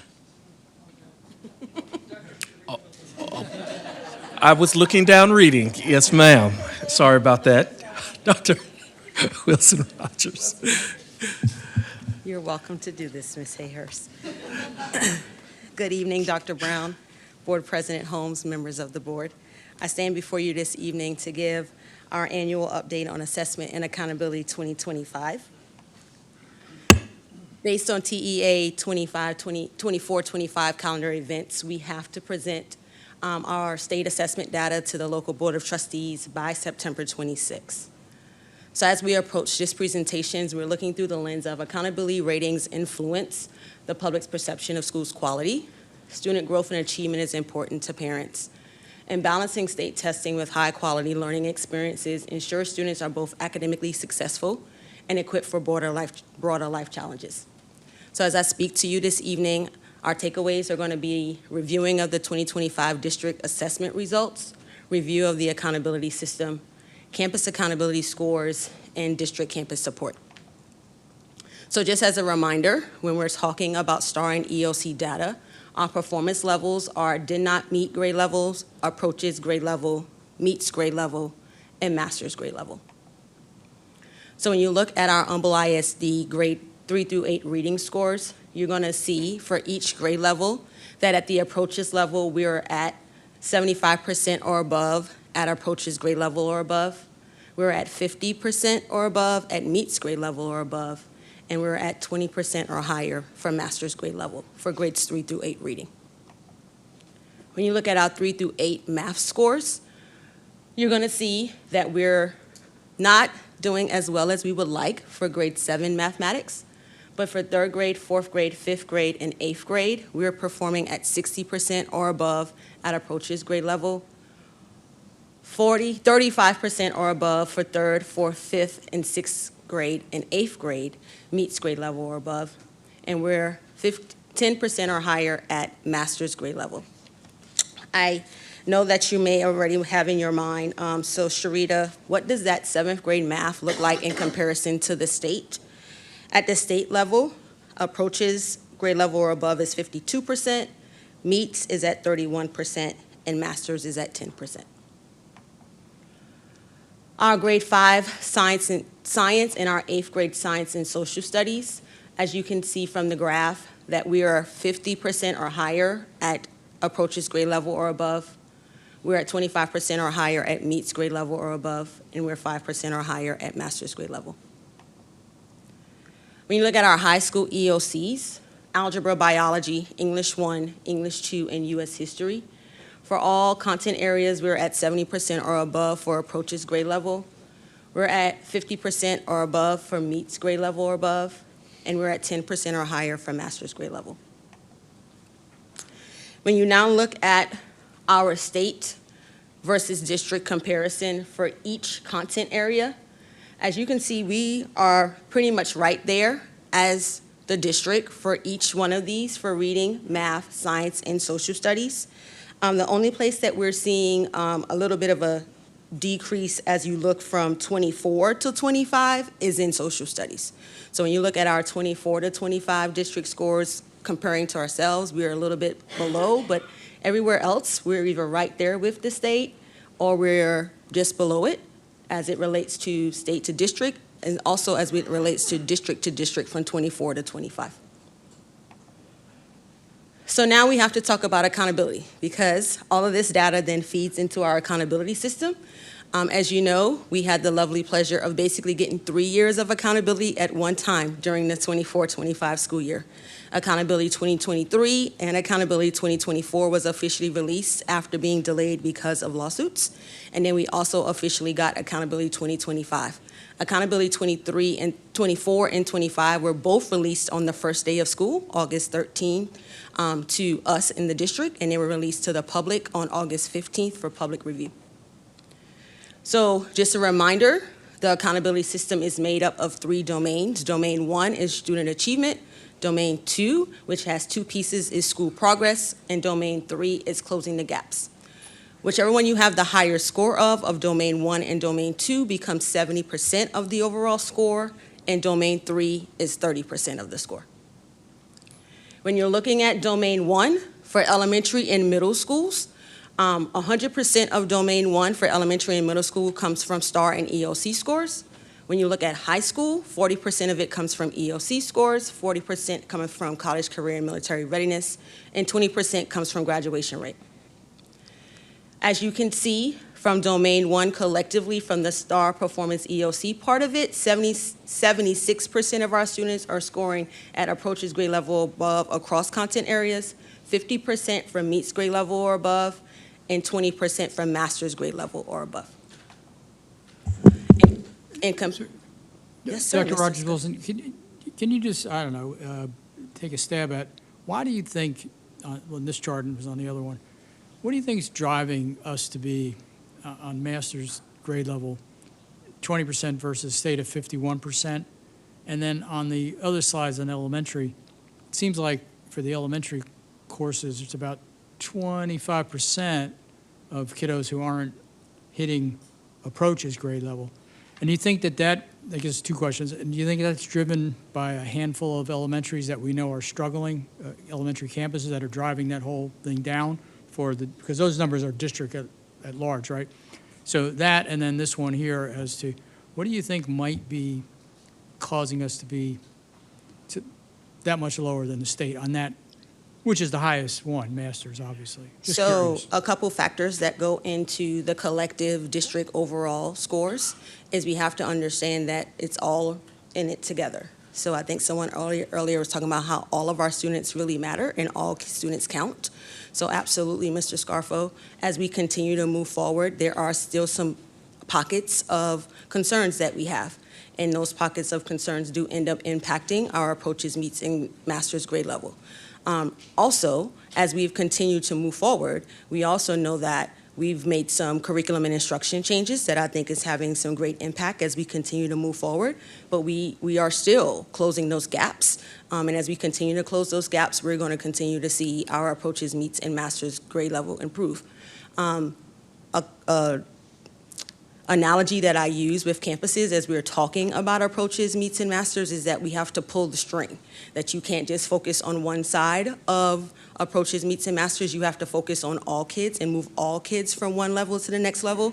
So we can't just say, hey, our approaches level is lower, our master's level is lower. We're having to focus on how do we ensure that we grow all kids and focus on learning and improvement for all kids, because that's then how we're going to close these gaps. So yes, as we continue to help those that are not yet where we would like for them to be at approaches, meets, and masters, but when you put all 48 of our campuses together, then you're going to see that the campus that may have the 98% approaches, and you put them together with the campus that has the 40% approaches,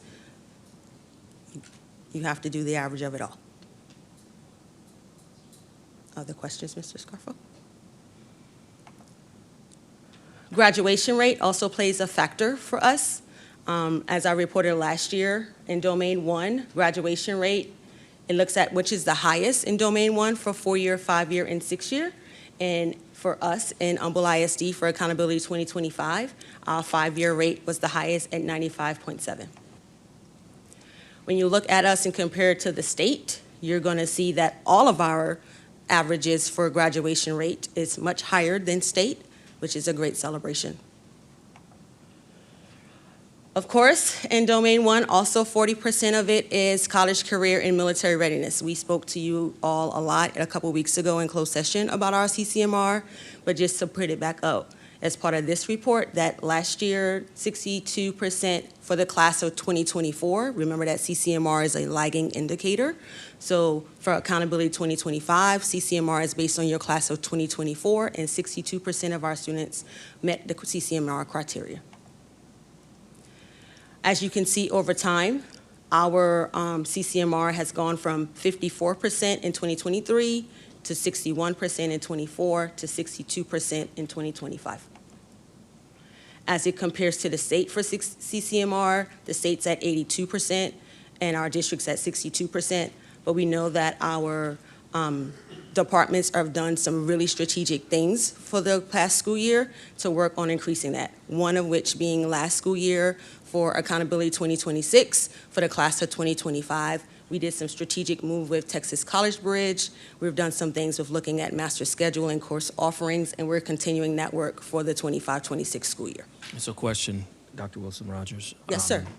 So I see the state average is 82, district as a whole is 62. But you were sharing that CCMR is a lagging indicator, right? Yes, sir. So the controls and processes you put in place, I guess last year, or so we should see an improvement Absolutely. when they're released this upcoming year? Absolutely. So what when percentage do you think? Based Rough, on, right, 'cause I based on know. our internal calculations, What you thinking? we are really hoping between 75% to 80% for our district average, based on what we did, strategic and intentional moves with Texas College Bridge. That's based off the class of 2025 data. Okay. Dr. Wilson Rogers, but really and truly, what we put into effect we're not gonna get a big bang as much as we thought for this coming school year. So we'll really see, if you think it's gonna be that's great. But a lot of those things, like as you explained to us in our workshop session, because of it being why it's a lag is beyond me, but we'll really see a pop from things that are happening in the next school year when that's finally reported. Isn't that correct? So we will see what we did last school year show up in Accountability 2026, which we will get in August. And then what we're doing currently for this school year, we'll see in Accountability 2027. Right. Now, what happens after Accountability 2027, we won't talk about because we're going to a whole different framework. Right. No, I get you. Thank you. You're welcome. So just a reminder of what all these CCMR indicators are. We have 3 components to CCMR: the college side, the career side, and the military side. And it's a whole lot of if-then components that go with this, especially at the college readiness side. When you think about TSI, which is Texas Succession Initiative, we also have SAT, ACT, you have dual credit, you have on-ramps. So there's many opportunities for college readiness and or career readiness. Now, this is when it becomes what cohort you are a part of that ends up playing a factor. So you see up here, we have specifically listed that there are certain criteria for the class of 2025. That's different than the class of 2024.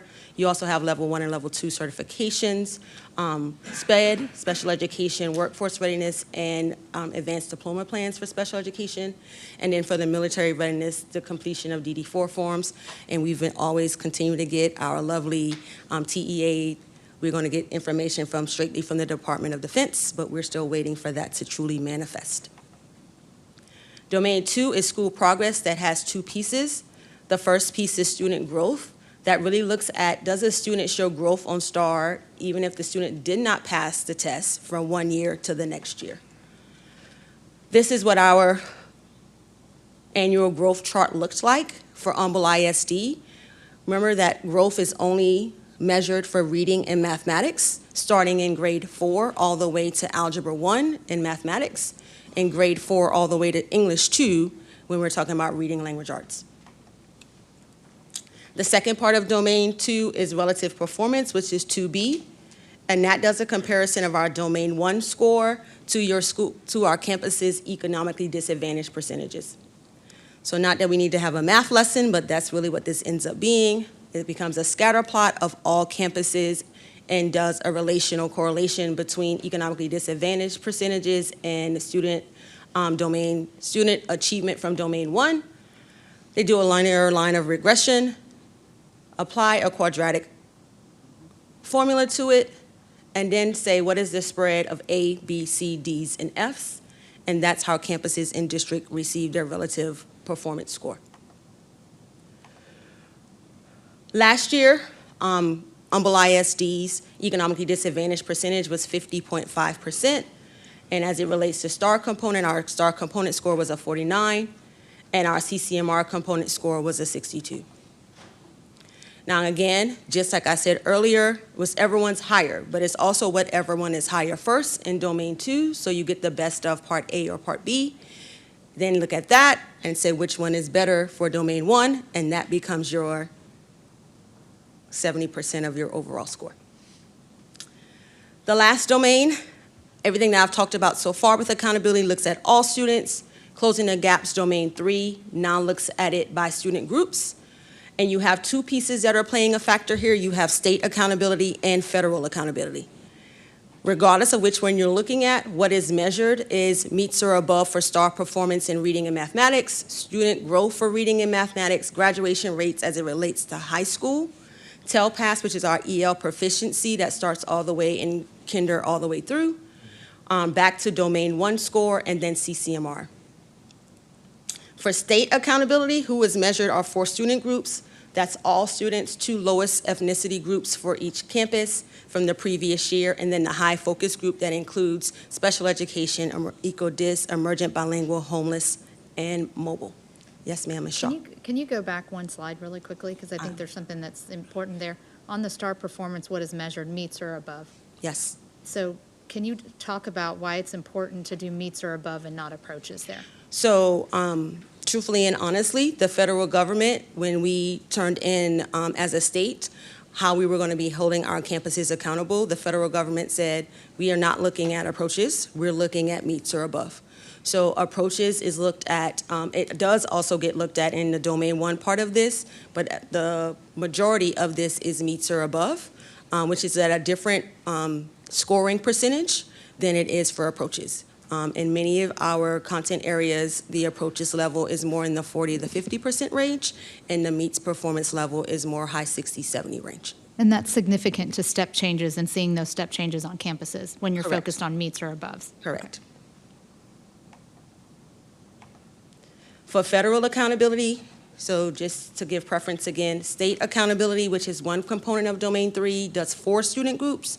But when you get to federal accountability, you're now looking at 12 student groups. So that group that was the high focus group that included special education, EB, economically disadvantaged, those students are now split back out into their individual groups. But you also have continuously and non-continuously enrolled that's added as well.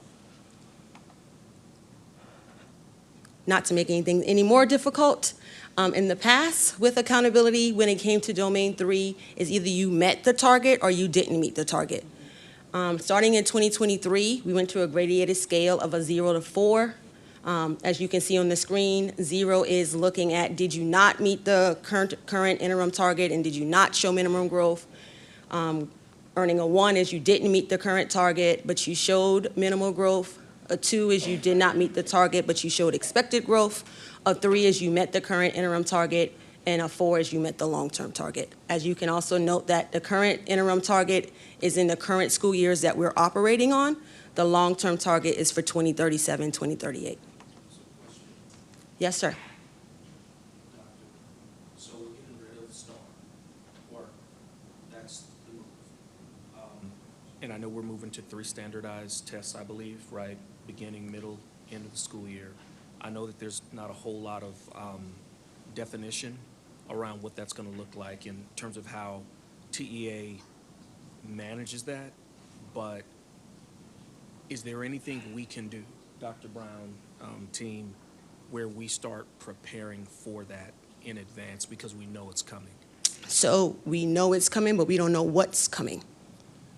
So we don't want to start moving cheese and it gets molded because we're making moves that's not really going to yield us return on investment. So we have a whole lot of a commissioner will, TEA will determine, but we have nothing that says school districts should. So we're still waiting on finalization of that. House Bill 8, Senate Bill 8, which one goes back and forth interchangeably, got signed into law early in the wee hours of the morning last week on Wednesday, but none of it has been finalized in terms of how it impacts district work and what we should do, other than we know things are coming down the pipe. But what exactly is coming down the pipe, we do not have clarity on as of yet. I am monitoring it I'm sure. very closely. But I don't want us to start going down a road that's going to not yield us a return on investment. That's fair. Thank you. You're welcome. Well, I think if you keep doing what we're doing to now, to improve on the STAR scores, you're going to have that apparatus in place. That's the big change that happened, is now that we have that focus, which we didn't have in the past, the most recent past. And I'll say that. But now you do, and it's come across loud and clear when you guys have met with us in terms of what the focus is. And it's really refreshing.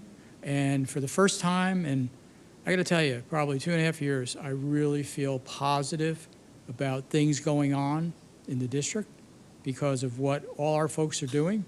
And it's already starting to show dividends. So I think just keep on doing, that we keep moving forward in those ways. I don't care what they decide those tests are going to be. Because they don't even know who's going to really even manage that. So yeah, I agree with you. Don't worry about it, and just thank you. Go on.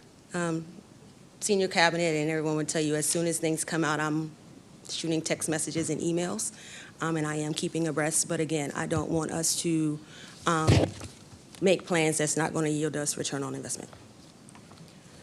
When you come to calculations, the calculations look different because of what's actually measured based on grade level bands.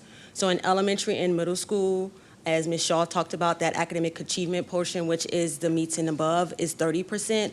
Academic growth is 50%. EL proficiency, which relates to TELPAS, is 10%. And student achievement domain score, that's back to domain 1, is 10%. You're going to see a major difference when it comes to high school. High school academic achievement is 50%, which is still that meets or above. In domain 1, I talked that we 5-year grad rate is the one that you look at, but in domain 3, they look at the 4-year grad rate, and that's 10%. TELPAS is still there for 10%, but then you can see that college career and military readiness is 30%. A component that we really haven't talked a whole lot about just because it has not been released in the past, but we celebrated tonight, was our distinctions. I mean, we have a lot to celebrate, a lot of good work that's happened, and you can see that you can get distinctions in the following areas of academic achievement in the content areas, comparative academic growth, closing the gaps, and post-secondary readiness. Each campus is given a 40 comparatives group that comes out. That's normally released in late December, early January. As soon as it releases, we share it with our campuses so that they know who they're going to be compared to. And each one has their own individual comparative group. What's quite interesting is that just because you're in my comparative group does not mean that I'm actually in your comparison group. So you have to look at that closely. Important because I think a lot of people think that we're all being measured against each other in the district, and we're not. So I'm glad you Not made only that, I think there's perceptions about who are really our comparisons, and it changes every single year. So who was in your comparison group in 2025 is not necessarily going to be who in your comparison group in 2026, because it's totally based on your school demographics, enrollment numbers. So quite often when people say, oh, should I look at this campus? I'm like, is that on your comparison group? Because just because that's who you think you're like does not mean that's who the TEA is going to compare you to. It's really interesting when you look at those by a campus and who their comparison group is and look at the comparison group. I wish the TEA would make it a little easier for people to find that information and those links. But it's worth the effort to dig down and find it, because it really is eye-opening when you look at across the state. Here's 39 other campuses that you really like, for let's say Bear Branch Elementary as an example. Yeah, so it's really good information for people to see. So as you can see, from 2023, 2024, and 2025, which is the last 3 years that have been released during the 25 calendar year, overall, we're continuing to make forward progress in every domain, and much celebration for our closing the gaps that has gone from 72% to an 80%. And where you see the asterisks, I just indicated what ended up being our 70% and ended up being our 30%. Questions from the board? Mr. Scarfo? Sorry, would you mind going back to your final scattergram chart?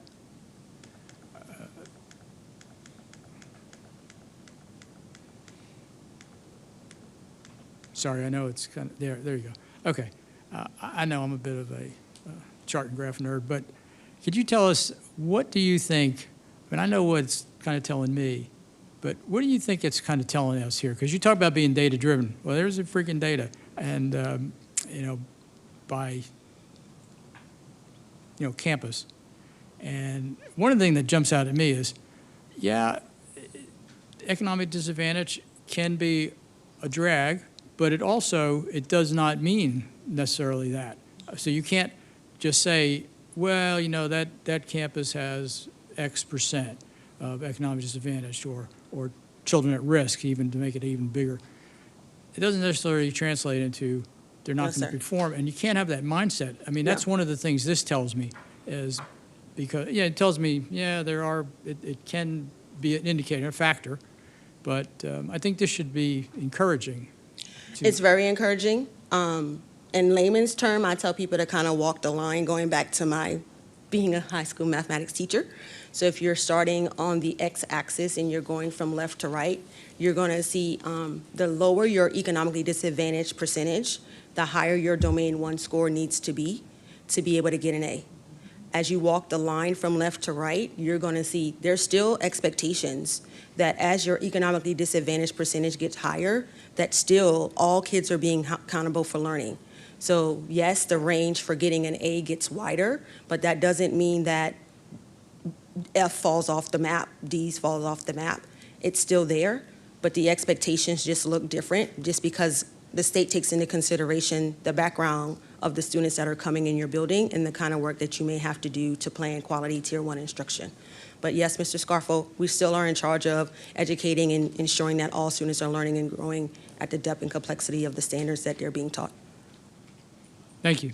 You're welcome. Other questions from the board? Thank you so much. Thank you, Dr. Wilson Rogers. All right, item 7F, Financial Services Report. Any questions from the board regarding this item? I was going to have one for Mr. Beatty to do, but that individual is not here, so they won't necessarily hear it. So we'll do it next time. Okay. All right, consideration of topics for future board business. Moving to our closing items, are there any topics? Yes, Mr. Grabowski. We spent a lot of money on audit of 2018 bond, and that was your money, that was my money. What my wife doesn't spend, I give to taxes. And it seems, I hope I get in my house tonight. But Best of luck, Mr. Grabowski. But in all seriousness, I want to share with the public what I got to see. And so I think you all deserve to see what you spent your money on now that that audit has been completed. It never gets complete, just so you know. It's always left quasi-finished in case more information comes available. So if we do put this on the next meeting, you'll get it in a form that may be amendable into the future. So I propose to the board that the board consider releasing the 2018 bond audit to be placed on the October 2025 regular school board agenda.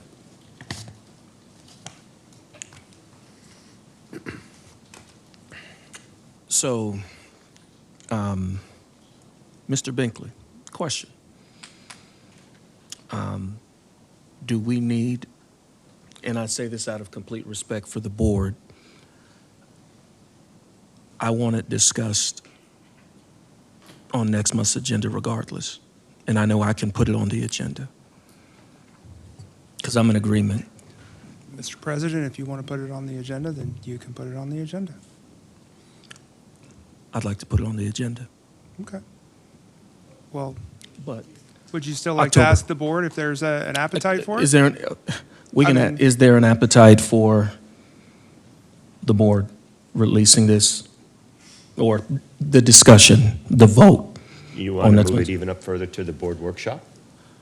I like that even better. We don't need to take a vote. It sounds like board president's got it under control at this I point. think all right, we're good. Okay. All right, good. Any other business? Thank you for bringing that up, Mr. Grabowski. Any other business? All right. The time is now 9:18. This meeting is now adjourned.